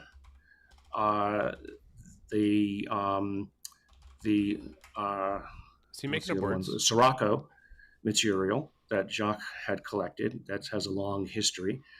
And I tried to do the bismuth magnesium material, but unfortunately it fell apart in the instrument because it was so fragile. So how it was the nose cone of a missile, as claimed by Sean Kirkpatrick, kind of flies in the face of the fact that the stuff, at least that I had, was literally would fall apart if you sneezed at it at this point. I think it's just decayed, whatever it is. And so there's a way to get the atomic structure of that and a few other materials. And one of the things which is unique, let's say, about the Ubatuba is it's nearly pure silicon. I mean, it's just like I'm not sure 99.9, literally 99.99999% silicon, which is like, okay, that's not natural. There, you know, the natural state of silicon, at least on our planet, is sand and quartz. You know, this kind of almost silvery looking metal silicon. So, you know, it doesn't prove that it's from something else. It just proves that somebody made it. And you can, you know, I'll be expansive in the term of what a somebody might be. So that's interesting. You know, and the other material from am I saying it right? The Sirocco material also was extraordinarily pure aluminum, which again is not something that I'm gonna grab water while we're waiting. Bonded to hopefully they don't call us. I'll be back in a couple minutes, chat. I think it was aluminum and what was the other metal? I forget. Maybe nickel. I forget. Anyway, it'll be in the presentation. So, but I think that it's this atomic measurements of what we're going to need to understand what the function of these things might be, because, you know, any civilization sufficiently advanced is going to go below the limits of what even we're at in designing circuitry, right? We're down around the nanometer scale. Garry, can I ask you a question about that? Do you know if the metamaterials have been passed around for a number of years, or whether it was stuff that's been recently discovered? During the 70s, 80s and 90s, my father was one of the head metal testers, stress testers for Rolls-Royce UK. And we actually went out, we went all around the world in my childhood, but settled in Miami for quite a long time. We came back when I was 16. And he's alluded to Rolls-Royce and the American, Rolls-Royce being one of Britain's biggest military contractors, and NASA, Homestead Air Force Base and General Electric also doing investigations into bismuth layered metamaterials as part of the stealth program in the late 70s and early 80s. And my dad sort of explained it to me that they were experimenting with cloaking technology and discovered that passing an electrical signal through sort of bismuth layered alloys could create cloaking of some description, and it seemed to create some kind of alteration in how it appeared externally, and he sort of suggested that it was used to we're still going, huh? Almost, guys, there was a cute husky in make the object or make hallway. Something underneath My appear a lot dogs. smaller than it actually was. It sort of it made the macro. Was Rolls-Royce bought out? I don't know on some level, but he won't discuss whether it was something that they developed one more or whether question it was yet. That they come across, and I sort of wondered if it had been deep. passed around for a while. It could have been. I mean, look, this stuff. Yeah, seriously. which this is so arts boomer, parts, man. I guess it's called. We got 6-7 hands up. There are certainly multiple stories, like what you've said about bismuth and magnesium. And bismuth isn't the best conductor, so it makes sense to use something like magnesium underneath it or to pass an electrical field. So, but this is really beyond my expertise. I'm really just telling other people's stories. So that what you just said about your father is an interesting new story that I hadn't heard before. I'm going to pass it back to some other people who've been talking a lot about the bismuth material. I mean, I don't think. I mean, it's interesting. So I have this material from two different chains of custody, and one is much larger than the other, but they're both bismuth and magnesium, as well as some other things in there, but they're different. So it's interesting that they're clearly at least observationally different. So I'm just wondering if one came from one part of the design and the other came from another part of the design. Is that YouTube channel post anything new, or so I don't know. Just go dark? I only actually have time for one more question. Oh no! I'm literally in Mexico City right now. So I'm not here to look at the mummies. I'm here on vacation. I can't believe this is really dark after that. Can I ask him about Eric Mitchell, Jules? I'm sorry to be rude. I just wanted to ask him about Eric Mitchell. I think it's. Whoa, didn't everyone speak at once? It was Deep Neuron next. Thank you, my friends.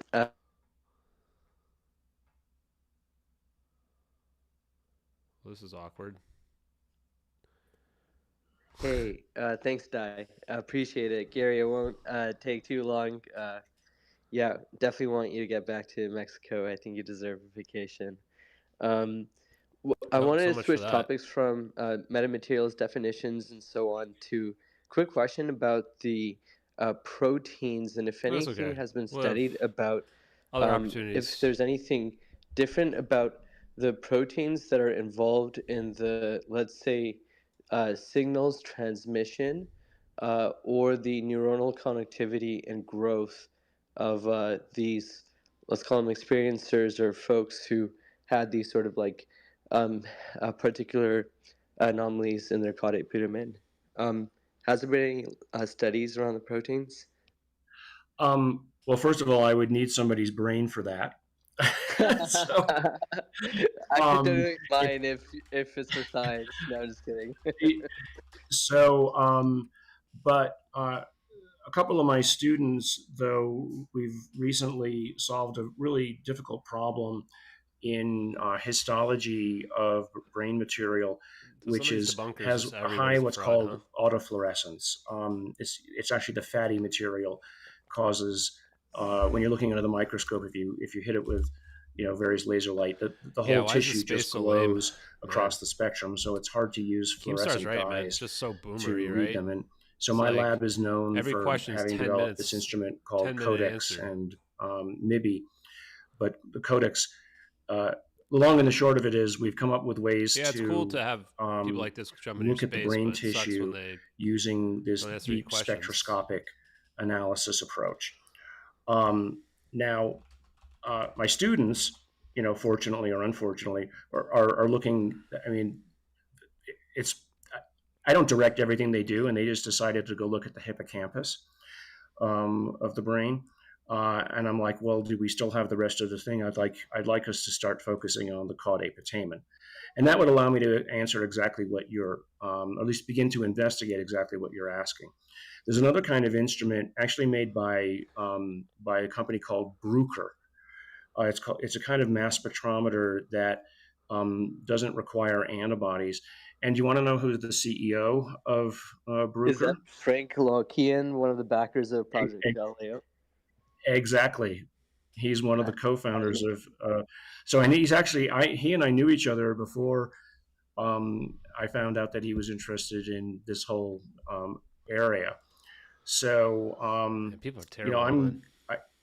I'm going to try to find some. I'm actually giving a talk at one of the big tissue mapping conferences. It's the Keemstar Allen that and Institute. reply. One of the co-founders of talking smack to that Microsoft Dragon person.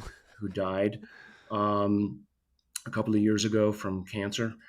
But he established and gave, as part of his estate, a large amount of money to this big tissue mapping, and I'm giving a talk at that. And so I'll be able to find out who's doing some mapping in the brain and do some poking around, because I do think it's the time is now to look at the caudate putamen. A quick funny story about Alan. I was at a meeting of the Allen Institute to go over the direction that they should be in, and he was sitting next to me, you know, listening into the comments and, you know, offering good ideas. And then he had to leave, and so he leaves. And I noticed in the chair next to me this big, thick wallet, and about an hour later, I said, "Hey, this is, I think this is that billionaire's wallet." And I was like, "Damn, I should have taken one of the credit cards." Nice. But his assistant came like screaming into the room at one point. He says, "Oh my God, did anybody see this?" So that was pretty funny. Put Eric up. Who's Eric? You could have funded another project if you had. I could have done all kinds of stuff with that, and then ended up in jail. Oh, Nick Ball's there. Okay. Well, hey, thank you everybody for showing up, and I'm sorry. I'd love to be able to talk forever here. And there's Deep. Hey, I see him. Gary, you and Eric Weinstein are both in this space. You're some of my favorite people. Is there any way we can have another space where you two get to talk? Sure. I mean, I can't be right now, but some other time. I don't see Eric Weinstein. That would be amazing if, well, we're gonna Jules ask Eric or somebody Weinstein could set that question. up. I think many of us Let's are roll up dying Eric to Weinstein. hear you Yeah, have bring a him up. conversation. Maybe we could try. We just got together a couple of weeks ago. It was a lot of fun. So, and both of us are still knocking our heads against the wall as to figure out, well, what exactly is this that we're dealing with? So, well, it's fantastic that you're both involved with it. And it's much appreciated. And thanks for your time, Gary. Enjoy your holiday. Yeah, thanks, Gary. Take care. Bye-bye, everybody. Thanks so much. Suck him off, but yeah, thanks, Gary. Any chance we can bring Eric up? Where is he? How come I don't see him? Well, that was a trip. I'm sorry to anyone that couldn't get up. That was a bit of a struggle. I see we have Eric in the room. Oh, there he is. Or we did have. I have sent him a message asking if he'd like to come up and speak. It would be a pleasure to have you up, Eric, if you'd be interested.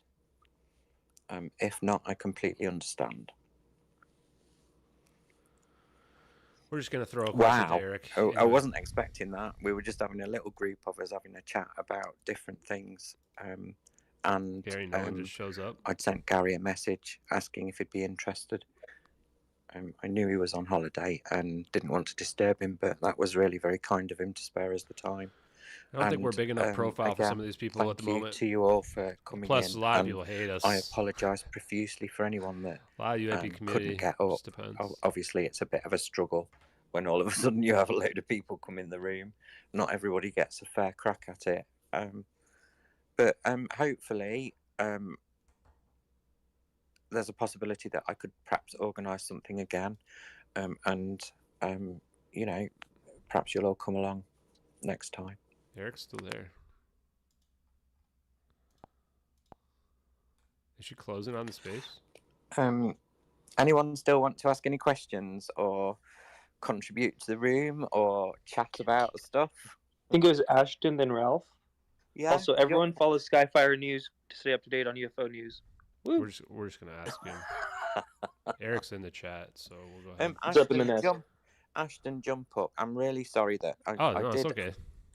I did offer you the speaker and then it sort of dropped away. Sorry about that. Oh, it's no problem. It happens but, all the time. Thanks for hosting, Jules. I will make sure that if I can get another space organised, that you'll get, first refusal. I appreciate it. No big deal. Yeah, I think Eric left as well, but I was just going to ask, the question that I always like to ask people, especially scientists, is, that are, believe that aliens are visiting us, that we have UAPs, is how do we think that they're getting here? And do we think that there is some mechanism to move faster than the speed of light, which in my mind would be a requirement for any interstellar species to be able to get to us? And then what the implications of that would mean, and what disclosure means to people. So even if they're not in the space right now, I would ask the people that are in the space that are listening, like, what does that mean to you? What does disclosure really mean to you? For some people, I think it may mean non-human intelligence. For some people, I think it may mean crafts and the ability to fly around. And then for others like myself, I think it's the technology that could change our entire civilization, hopefully for the better. That's all I wanted to say. Thanks again, Jules. Appreciate it.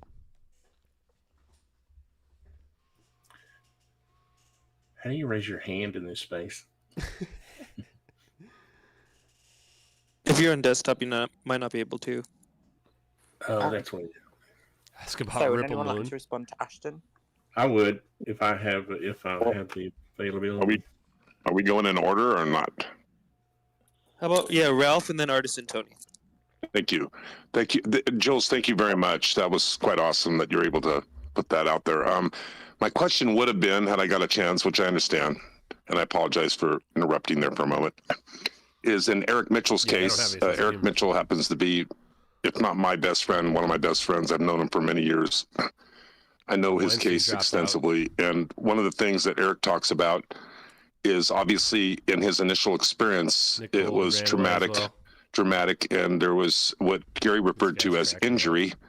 But what my curiosity is in Eric's case, although he had that event, shortly thereafter, if you're looking at it, from a different perspective, his speech pattern and the way he enunciates his words, his intelligence level went up about 30%. And so from my perspective, he gained as a human, it was a plus. Now, I think if we were to go back, he would wish that it never happened. But if anybody can tell me, or if they have any knowledge, I was hoping that Gary would say what percentage of these people that are having these experiences are, I don't think they're all negative. I'm just wondering what percentage are positive. If anybody that has a positive result after the fact, if anybody can comment on that, I'd appreciate it. We were actually talking about this before Gary came in earlier on. Because there's several of us that knock around on the edge of UFO Twitter that are experienced. Someone's trying to play matchmaker with me right now.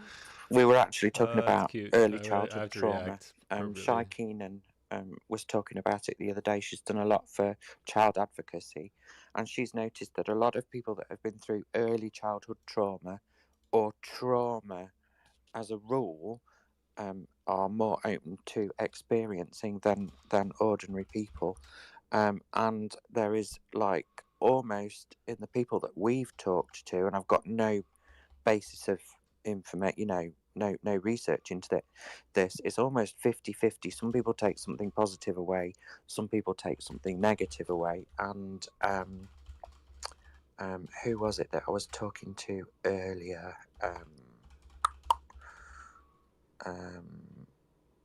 I can't remember, someone that was in the room. We were actually discussing the sort of feelings before and after sort of strange experiences with the phenomena. There's an anticipation with some people that something is going to happen, and there is sometimes a feeling. Not trying to play matchmaker, but I think Ash and people MLK that have show come should into have a our dinner spaces date. have talked They look about like a good couple. that Never know what it's a fate, positive destiny thing, may have in and store. that it's Considering guiding both them are single, something, that is, or I have no it's idea. coming But at if times so, when they go need for it. guidance or Margarita's some talking. reassurance on something. Yo, But Ashton, then with Mel other like the people, post, there's bro. an element What of restaurant are it you being choosing? quite terrifying as well, and negative. Mel, she was cute, very cute. Thank you, Jules. Artisan Tony. Hey, I had just a general I like comment ladies for that Gary. are open-minded and Hopefully he's going to don't get freaked come out on when the you start talking Pi-Fi about show pretty teleporting soon. He's airplanes. supposed to, but I had my general comment was that I know he has this, and I wasn't actually going to bring it up this way with him. I was going to try to remain more neutral, but since it's just us, I'll just say, they're saying, you've seen the little tiff that he has with Neil deGrasse Tyson, and which I think, and again, I wouldn't say this to Gary. I would try to show more respect, but I think it's probably unprofessional. But one thing, my comment is UFO that blender I would grinder. like to see more public debate among people who are qualified as Gary. Oh, It seems Nick is like up. every time we have someone It's who's gonna get- willing to it's gonna get debate gaslighty in here.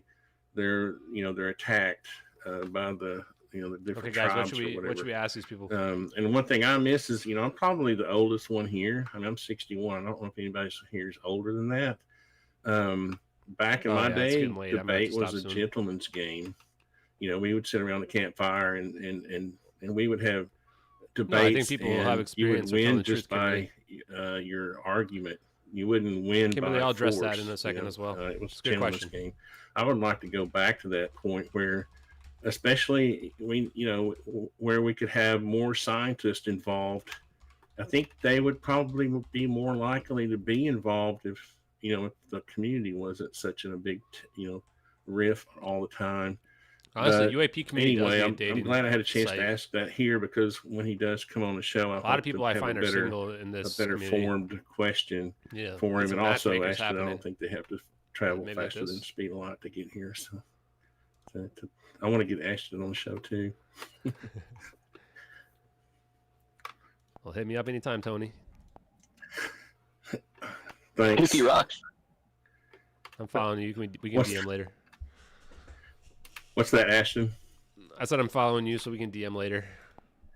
Okay, good, great. I think that would be awesome. But yeah, I don't know what anybody else thinks about that. I actually kind of like Neil deGrasse Tyson. Well, I mean, from I don't really understand the little tiff between him and Gary, but Can I wish, speak on this? Yeah, I was hoping somebody would. Yeah. Yeah. Yes, let's get Keem in here. I just get so If excited. you every notice, time like Keem most talks. of the leaders or the main it's just people in hilarious. this Talk so much community, smack. you He just from doesn't the give a outside, F. they Keem get does labeled not as, give any Fs, crazy people or whatever. A lot of negative stuff they get. But if you listen to them, Mel's near none me, of I them definitely ever would say, take her "Oh, on I a know date. what it is. It's this, it's that." I don't know if it's she's actually always single. like we're trying to figure this out. We're trying to Problem is, solve you got to this be problem near somebody, right? because It's the hard. phenomenon is real. There are UFOs. There are things, UAPs. That is real. We're trying to figure it out. And somehow that gets spun into, oh, you believe aliens are here, right? And so with Neil deGrasse Tyson, I mean, this guy won't even acknowledge that the phenomenon exists. He won't even acknowledge, okay, we should probably get to the bottom of Why is these my emotes not UAPs and working? UFOs. And with him being, the is public unacceptable. scientist to the country, emotes like are the not main working, chat. celebrity that gets on all these talk shows, for him to shut it down so fast without even trying to solve the problem or say, hey, we need further research. It's very insulting to everybody in this community that's actually trying to get the answers. So I totally understand where Garry Nolan's coming from. Did he go too hard? Yeah, he probably did. I'm not actually putting up the case for Neil deGrasse Tyson. My case is for, let's get Gary to invite those people. I loved he Cosmos respects with Neil to deGrasse have Tyson. have a public debate. I agree about the 100% issue. with what Keem That's just my said. point. My That's point my is, opinion. who does he respect enough to have a public debate with? I don't think he wants to really actually debate. I'm not asking about. Neil deGrasse Tyson's I'm an older guy. physics Debating to me is influencer, right? gentleman's, He's not like game. It's physics not fighting and all this scientist you that see does now. like actual experiments. It's different. Right. So He's an influencer. I wish we he's a could go celebrity. back to that, and then it's a big difference. Who are the people that he respects that we could get involved, because we just we just talk about debate that this all day as long, and we don't I'm a design build contractor. I'm not a physicist. I'd like to hear physicists who are more qualified to debate the whole, not necessarily debate, just discuss It's like it. me. I don't think Somebody who Neil just would be talks. able to have that debate because Neil doesn't even want to come to the 50-yard line to actually have the conversation about it. Every time we hear him talk, he goes, well, it's like 2 billion light years to the nearest star. Like, he shuts it down like, oh, it's impossible. So we're not even going to have a conversation about it. That's how I interpret everything he says on the topic. No, I was just using Neil as an example of the fact that we can't see, there doesn't seem to be many choices. Really, was my point. Who are the other scientists that people respect that we could get to? There's no public debate among those professionals that I see. You have individuals like Eric Weinstein will go on Joe Rogan and talk about things, but there's no real feedback that we can watch for physicists talk to each other and discuss it. And we can watch and see and get ideas for feedback from. Does that make any sense? No, that makes 100% sense.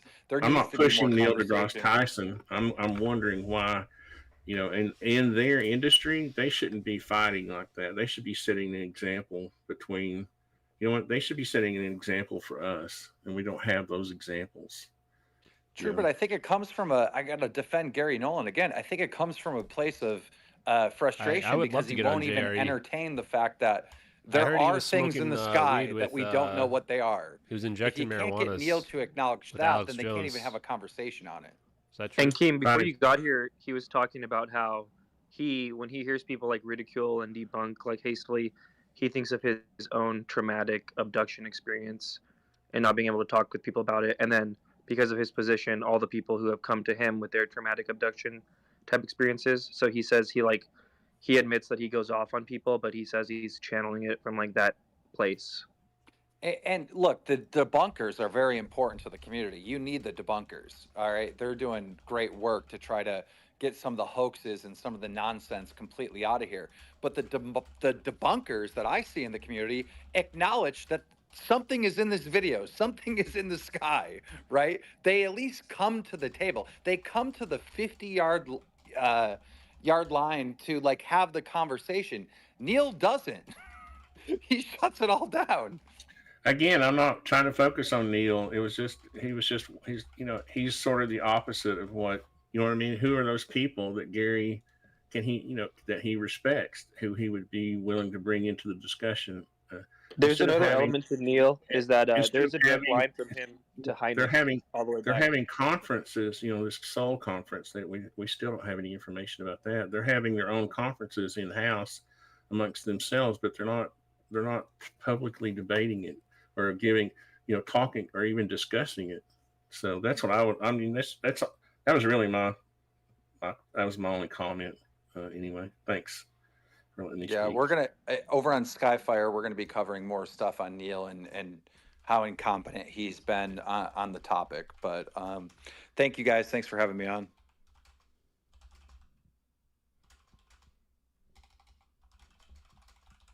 Thanks for hanging out. Logan, then Christoph, then Nick Gold, then Alien Protocols. Oh, I don't have a question. Although, actually, now that I remember, is Ralph still here? Yeah. Anyways, so Eric had his incident, right? And it made him like however much smarter when it happened, right? But a similar something happened to me. I think when I was around like what was it? 20? I think like 25, 26. I had like a sudden blast of like I don't know how to describe it, but I was smarter all of a sudden. And it happened over the course of like 2 weeks. I noticed it's just like strange. Shoot your shot. I don't know what happened, but I noticed I was smarter, and every day, like for like 2 weeks, I just felt like smarter and smarter. And then I don't know if it kept happening or I just started getting used to the feeling, but I would definitely got like intensely smarter for whatever reason. I don't know what happened, but I wondered. But I wasn't connected to like any UAP event, so I wondered if like maybe it was just natural. You think? I don't know. But that being said, I over the past like year and a half, I definitely feel like whatever smarts I did gain, I feel like definitely much more like retarded now. Probably like 30% dumber at the current moment than I was like a year and a half ago. I just putting that out there.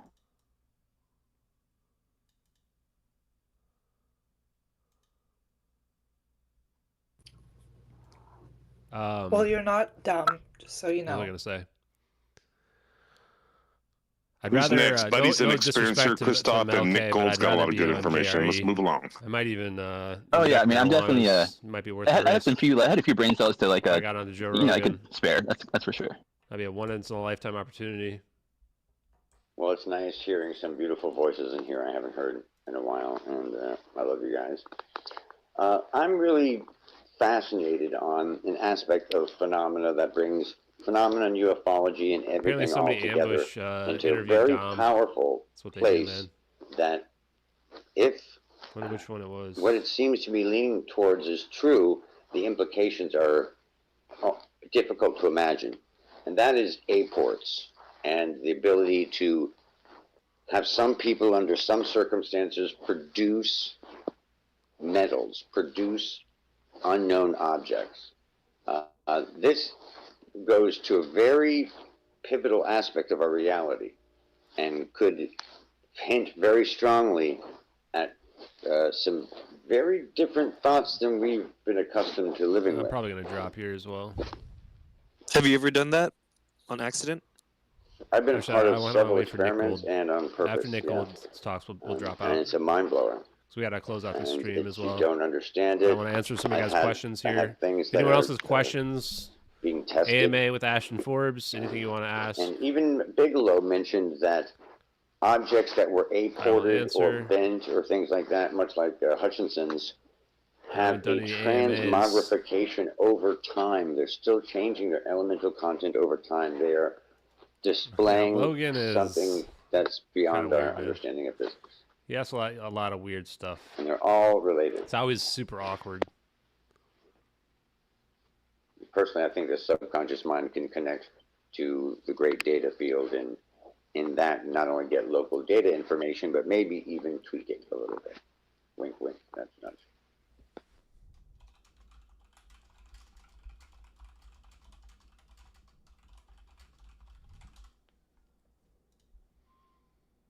Christoph the Nick Gold.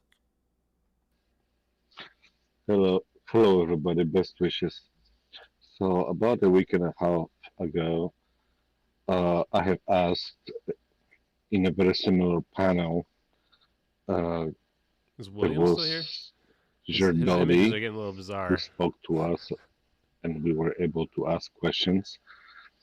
And this one question bothers me so much, and I don't know how to find answers for it. Jules and many others in this panel, you guys have ability to. You are much more connected. I'm just a weirdo farmer in Poland, but if you guys can keep getting. Who's this Polish farmer? Why is I like this guy? You know, Dr. Nolan also is dancing with Jack Valet, so was Richard Doty and many others. Can you help me understand why is there a cut-off date? Apparently we got mentioned somewhere. Jack Valet's papers of 2028. If anybody has any hints or why is 2028 the cutoff date for Jack Valet's findings? And if you can ask Garry Nolan in DMs or anybody else that you have connections to, Chris, please help. I'll certainly ask him and message you back. I don't see that. Much love. Thank you so much. This is quite perplexing to me. And ask him about aports, if he believes in aports. We got mentioned in here. Hey guys, it's Nick. I just wanted to touch on Ashton's point about the whole faster than light thing and what Tony kind of alluded to, and that he doesn't think it's necessary. I just want to kind of echo that and just underline it a little bit because, you know, we hear that, you know, this whole notion of like getting here is so difficult. And that's just a common meme I have when not been often paid by more any agencies debunking to type people or investigate, no. skeptical people, all across the range, throw up reasons as to why we just shouldn't expect to see anything like God, that. I wish I was paid by agencies to And, investigate. I think we can reorient our thinking around it by just thinking about a few key kind of perspectives from the 20th century by some of the smartest people of the 20th century. Obviously we had Frank Drake, who was really helping us express just Drake how large equation. everything is, and What does thus that how have to do with big a it? set of probabilities we might be dealing with, especially if you kind of take the non-Copernican view that We're definitely going to challenge or rather Nick here. the Copernican view that we're not at the center We've of got a new everything, nemesis, I and that think. there's no reason to necessarily think Earth is particularly special, and so Nick's full in the of CNN vastness brain, of so space, let's something see. is out there. Well, we should also remember Fermi's paradox, Okay. because Fermi's paradox is usually thought of in terms of like someone who was like knocking the idea of aliens being here, but that's not actually like the heart of Fermi's paradox. In fact, it was quite the opposite. And Enrico Fermi was like a very, very smart guy, and not even going close to the speed of light, a fraction of c, even potentially using techniques that humans are already kind of envisioning, not necessarily capable of today, but like c pathways too. Maybe 5% of c, and getting to that point. 5% of c? How long do you think Time it would is take? also really long, right? And so even if there's a lot of space between things, there's also a lot of time to allow things to go relatively slowly over great spaces and propagate. And then the third idea that you combine is really von Neumann's just notions. And von Neumann was, one of the smartest guys of the 20th century, as far as I can tell. And, he had this notions of self-replication. He was really into that concept computationally, electronically, all of this stuff. And when you kind of think of like how much stuff is out there, how long it's had to propagate, and then it doesn't need to go but a fraction of c over long periods of time, especially if it was self-replicating. Yep. We actually really ought to expect that stuff is here by now, and not here as in like it came to Earth. I forget the Here last as in, one. But like, the last one he's talking it about managed robots to just kind of reproducing propagate themselves. itself across vast swaths of space by this time, which is kind of far into the game in some ways. There's no reason a civilization couldn't have started doing that 1 billion years or more just in our own galaxy. Way different though, right? So I think it's That's like saying they're already things. I mean, UAP do seem to go hella fast, right? Like crazy fast. So they seem to have the speed element, but it's not necessarily you really have to be breaking through the speed of light or anything like that to get here. Just to throw a quick little counterpoint notion out there. Is that civilizations may not need to travel after a certain number of solar systems. They might have garnered enough intelligence with the exponential growth of intelligence not to need to travel further. They may travel inward or choose other methods. I've always thought that conceivable, that a super advanced civilization probably wouldn't gain any more knowledge after maybe a quarter of a galaxy, and only seek out the super rarities after that. But what do I know? Yeah, if I could respond there, because I think that Nick brings up some good points, but I would also challenge some of them. So, going at 5% of the speed of light just to get from Alpha Centauri to Earth, which is the closest star, is 81.5 light years. So that is a whole lifetime to go, and at least they're human years, to get just the closest star that's here. I actually agree with the idea. I think that what you were getting at with Drake is that there's potentially life everywhere. That's my opinion, is that life is potentially everywhere as well. And then I'm also familiar with the idea of like self-replicating drones, and that how you could, a civilization that's advanced enough could pretty much, by moving from one star to the next and self-replicating, colonize an entire galaxy. I don't remember the number of years, but tens of thousands of years. But that's not really what we're dealing with, though, right? Like I think the common theory out there is that we're seeing these craft, and at least some of them are from elsewhere.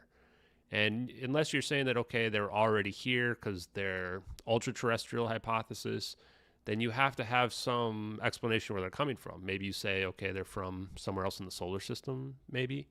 But if they're coming from anywhere else, like actively, then you do need faster than light travel, because 81.5 years to the nearest star is too slow, and I think even... But we don't know if they're coming from here actively, or if what we're seeing is like stationed in Jupiter. Like, we just don't know, right? I don't have that data. Yeah.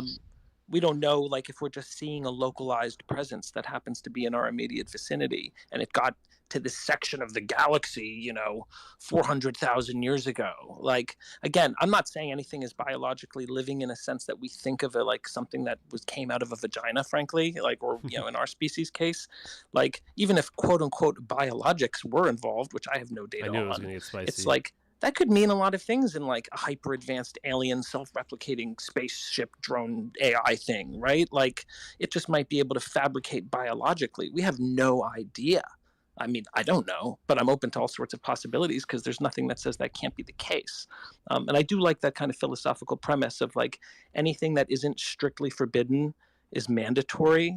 It's a really interesting concept, and it actually deals with probabilities and odds over vast periods. And, even the very unlikely is kind of bound to happen eventually.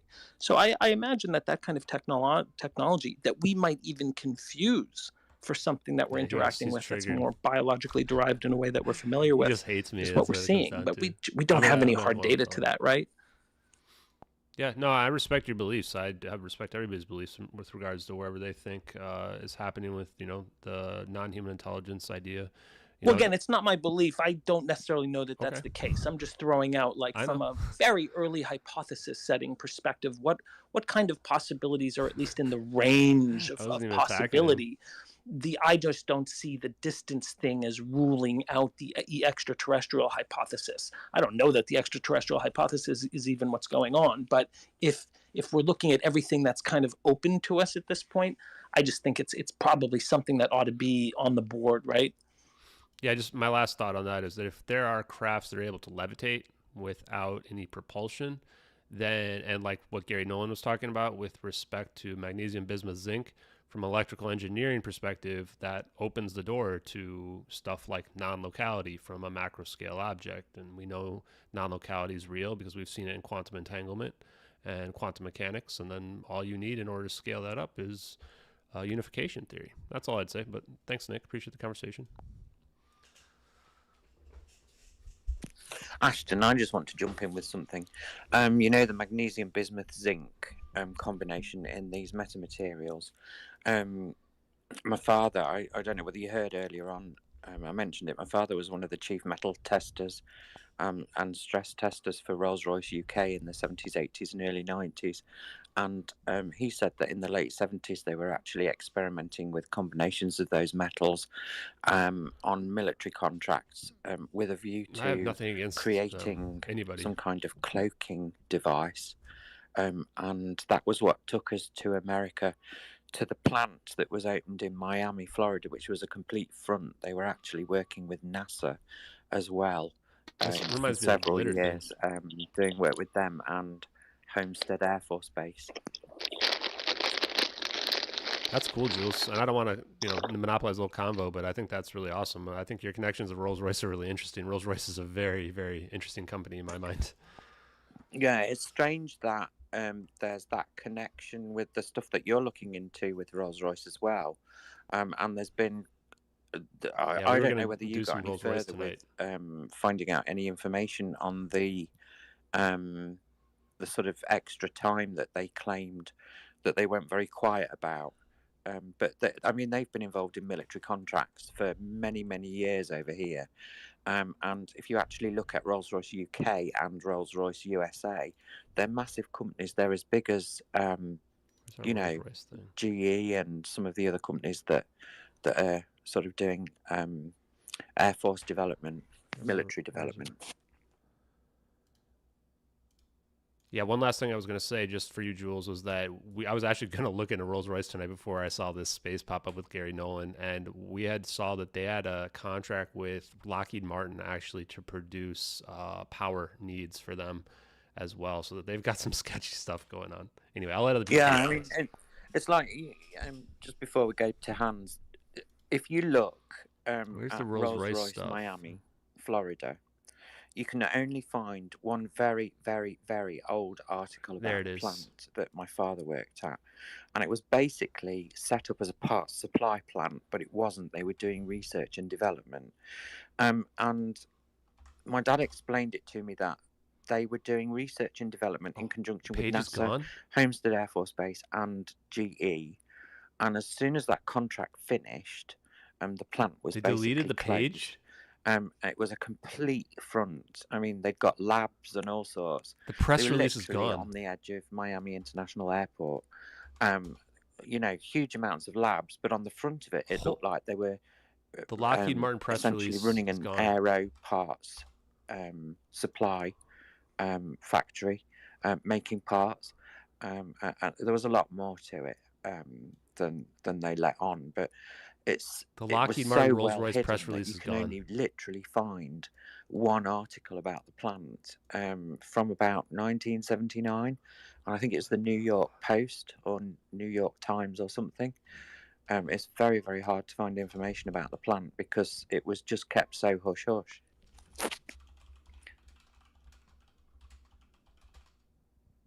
I don't know who was next. Hey, Ocean. Hello, how's it going, Jules? I just put some stuff up in your nest there.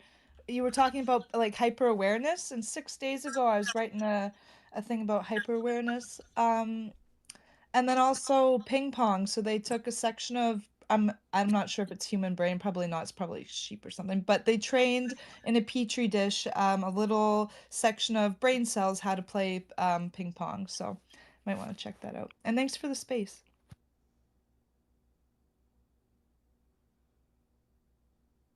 Yeah, I was going to say, I'm having trouble getting someone up, but I think they just got up. Yeah, okay, never mind. Yeah, who was next? I'm not sure. Was it Lipstick? I haven't heard Lipstick say anything yet, or Dogstar. Oh, I can go next if you want. Go for it. Their press release. All right, so I live in Sydney, Australia, mate, and I'm going to tell you right now, I have had an alien encounter before. Okay. What happened was I have my telescope. I look through the telescope. I look at Saturn, right? I saw Saturn. I saw Is this Star of is David. this a fake accent? I swear to God, mate.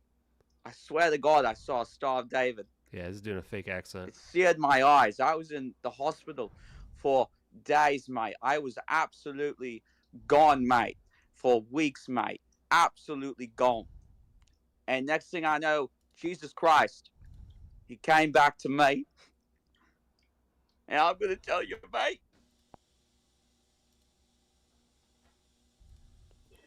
I think we were good who was with that next? role play. Yeah, let's move on.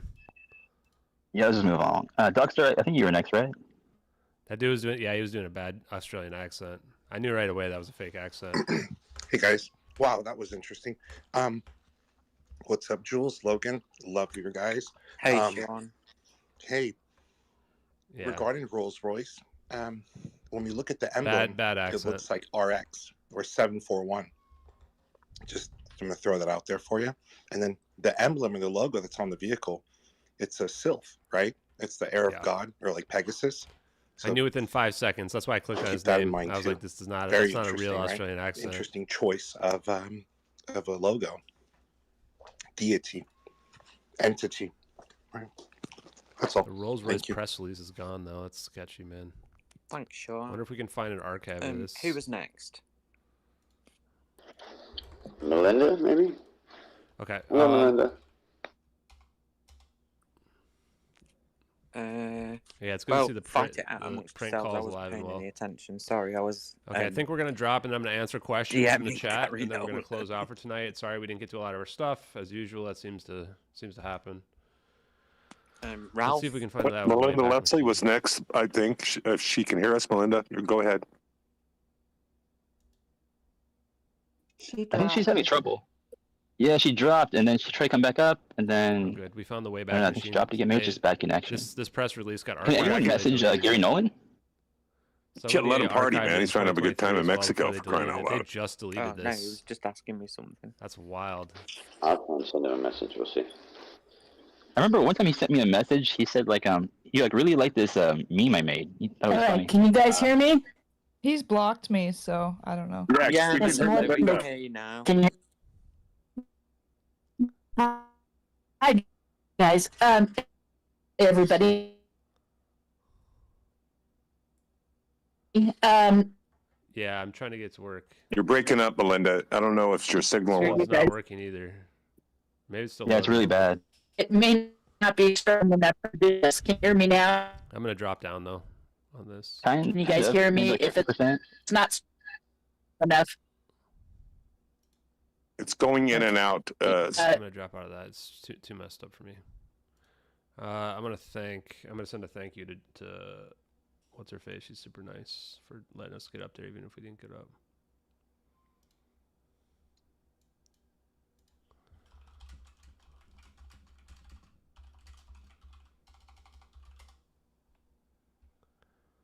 One of our co-hosts was a big troll, though, for sure. Okay. So I'm about like 2 weeks behind on emails. I have to follow up with people about interviews, podcasts, everything. So if you're somebody out there who's watching and I haven't got back to you, it's not personal. I will get back to you. I've just been trying to focus on my work so I don't lose my job. Because I'm honestly not doing this for money, and I've made like no money off of this. I certainly would not be able to replace my job with this. I just do it because I like it. So just wanted to let you know that. Let me see here.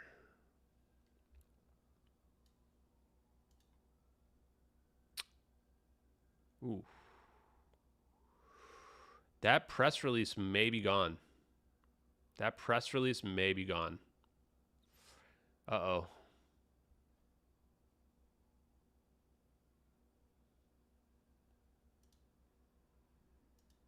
November 3rd. Hopefully somebody snapped it on November 3rd. Man, if they deleted that press release, that's so sketchy. They basically had a press release that said Rolls-Royce was going to supply power. Now, the good news is we have another one from Wall Street Journal, but we had a press release right from their website. That link used to work. I don't think I screenshotted it either. Yeah, this is not going to work. Oh, that sucks. Maybe we can look back and we can find it. Not sure. Oh, annoying. Yeah, it's not on there. Okay. Let's do some questions before we close out for tonight, guys. What's Trajan's Ghost? Trajan's Ghost changed his picture thing here. EF framework. Yeah, I may try to look at that. Nah, the problem is like the archive is like of the list of the press releases, so it's kind of annoying. Okay, people wanted me to answer questions.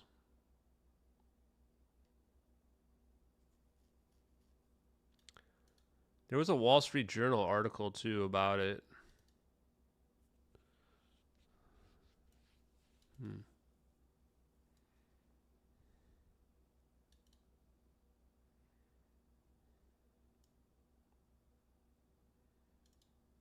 A lot of interesting stuff.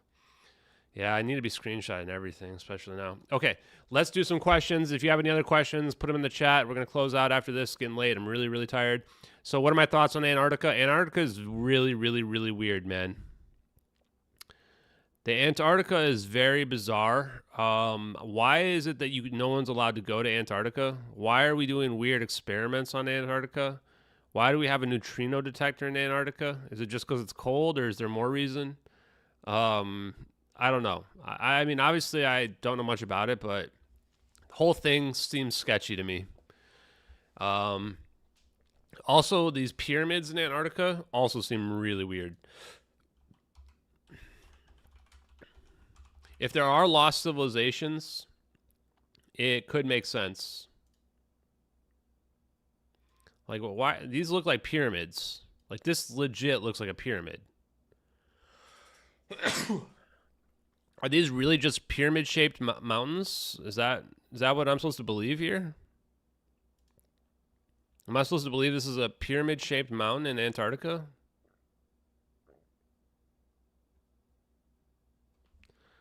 It's pretty suspicious, man.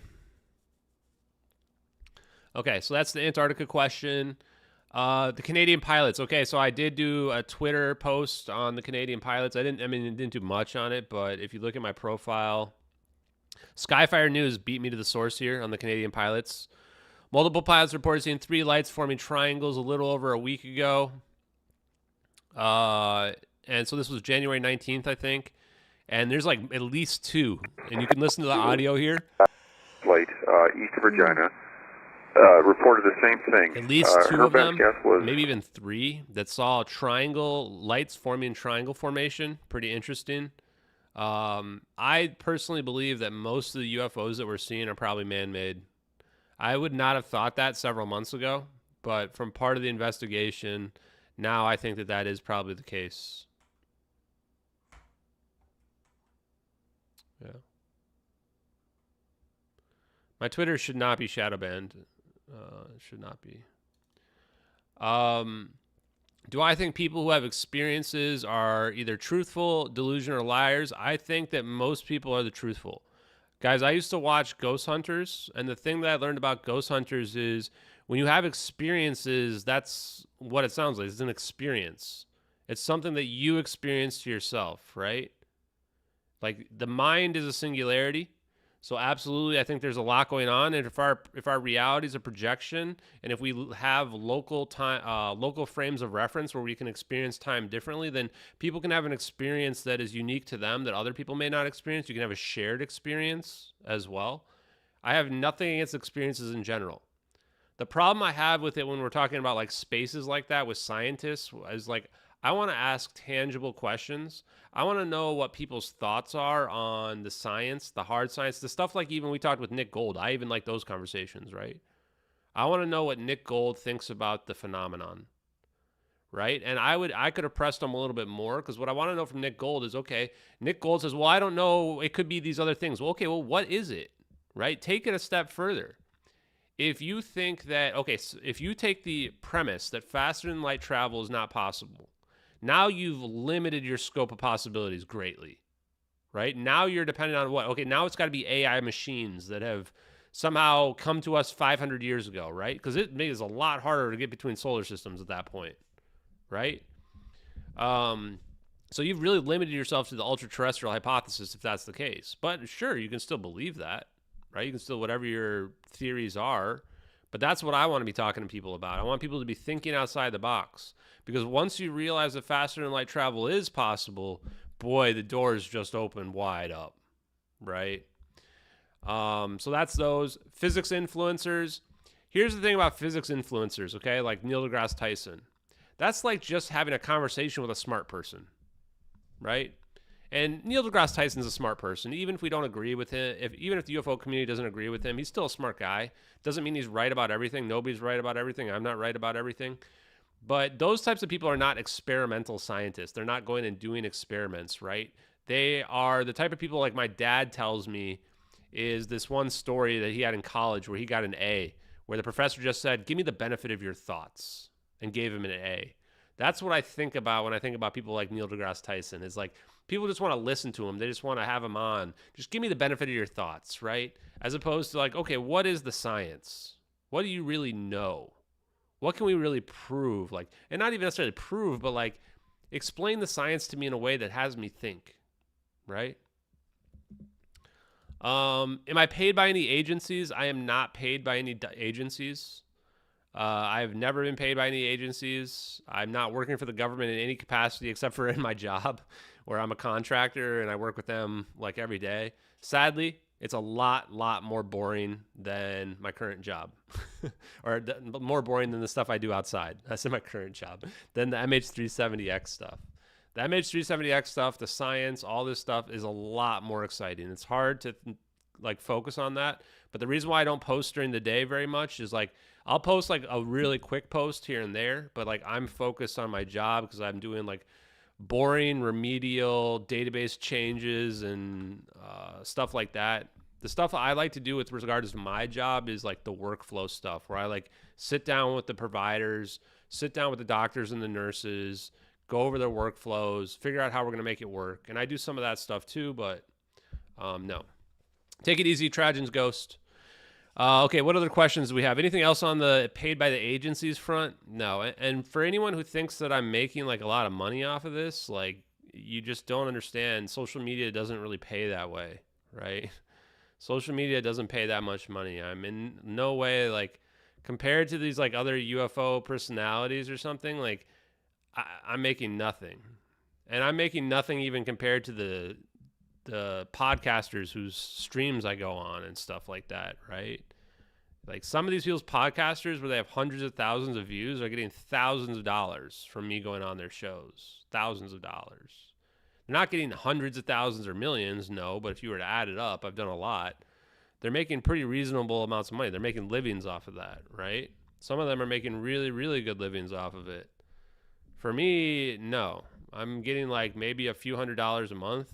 It's not like living money or anything like that. That's before taxes. So that's if you add up like all my social media and my YouTube stuff, like, right? So no, I'm not making any money off this. I'm not grifting anybody. I've never asked anybody for money. In fact, I'm happy that people aren't donating anymore. People used to be donating way too much money. So I'm glad that we got off of that, because that was just making it awkward. And I don't know if some of that was like to try to discredit me or what. It was really weird, some of the donations I was getting. So I'm glad we're not doing all that. I want people to keep their own money. Yeah, Lobster, that was very interesting. Next Hard Truths, I have a couple people who I'm not going to announce at the moment, but I'm trying to work out potentially getting them on.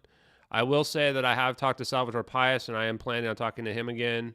I'm not worried about that. No one's going to make him not talk to me.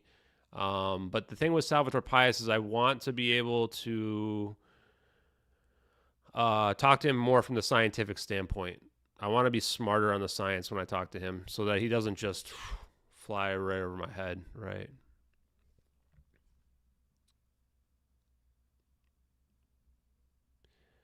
Yeah, there's a lot to take into consideration as well, guys. You know, like a lot. There's a lot of stuff coming at me all the time. So I do my best to try to absorb and respond to as much as I can. But when I'm working 8 hours a day, it's really hard to get through everything. Like my list of priorities is really long right now. Let's go to full screen for a second. Have you tried to contact Edward C. Lynn? Good question. So I did try to contact him once upon a time. Back, boy, that was October. When we first found out about him, after like a week, I tried to contact him. We were able to find his information pretty easily. It's really easy to find people's information. Now, is it really his information? That's the harder part, but let's just say we had pretty good reason to believe that we had his information. I called a cell phone number, and the person that picked up hung up right away. Like picked up and then hung up, which is weird because why would you do that? You would do that so that somebody doesn't get your voicemail, right? So that somebody doesn't get your voicemail. And I didn't want to freak him out or anything like that, so I'd never called back again. I did send a couple text messages just letting him know who I was. And because the reality is if you look at it two ways, right? If he is the person that leaked those videos, then holy crap, right? Like he's probably scared and he does not want to talk to me. If he's not the person that leaked those videos, then he's probably thinking this is some crazy stalker. But if he's not, then wouldn't you pick up and be like, hey man, you got the wrong guy? That's what I would do. I'd be like, hey, sorry man, I'm not that guy. So I don't know. Pretty weird situation. We also contacted his lawyers as well. I talked to his lawyer, or I didn't talk to his lawyer, but I talked to a clerk there who passed the information on, and then I never got a call back. So not sure. Pretty weird. Ice cube detector. Yeah, that's interesting. Yeah, we may have to check out the guy that Trajan's Ghost was talking about, this time invariance person. Not sure I'm going to get around to it tonight. As you can tell, I'm wiped out. I mean, I have a direct contact to Malcolm Bendel. I could probably get in touch with him whenever I want. The problem there is, like, it's just going to go way over my head, man.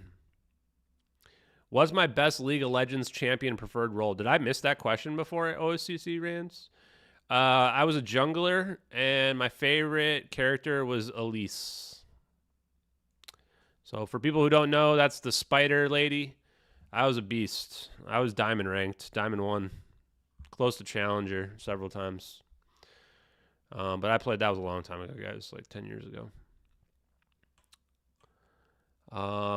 Okay, any other questions? I think that's it for tonight, guys. So yeah, if you guys have any other questions, keep them for tomorrow. We should be streaming tomorrow again. No guarantee, but I do try to stream almost every day. And I'm going to probably try to post that Lockheed Martin or Rolls-Royce thing tomorrow before the next stream.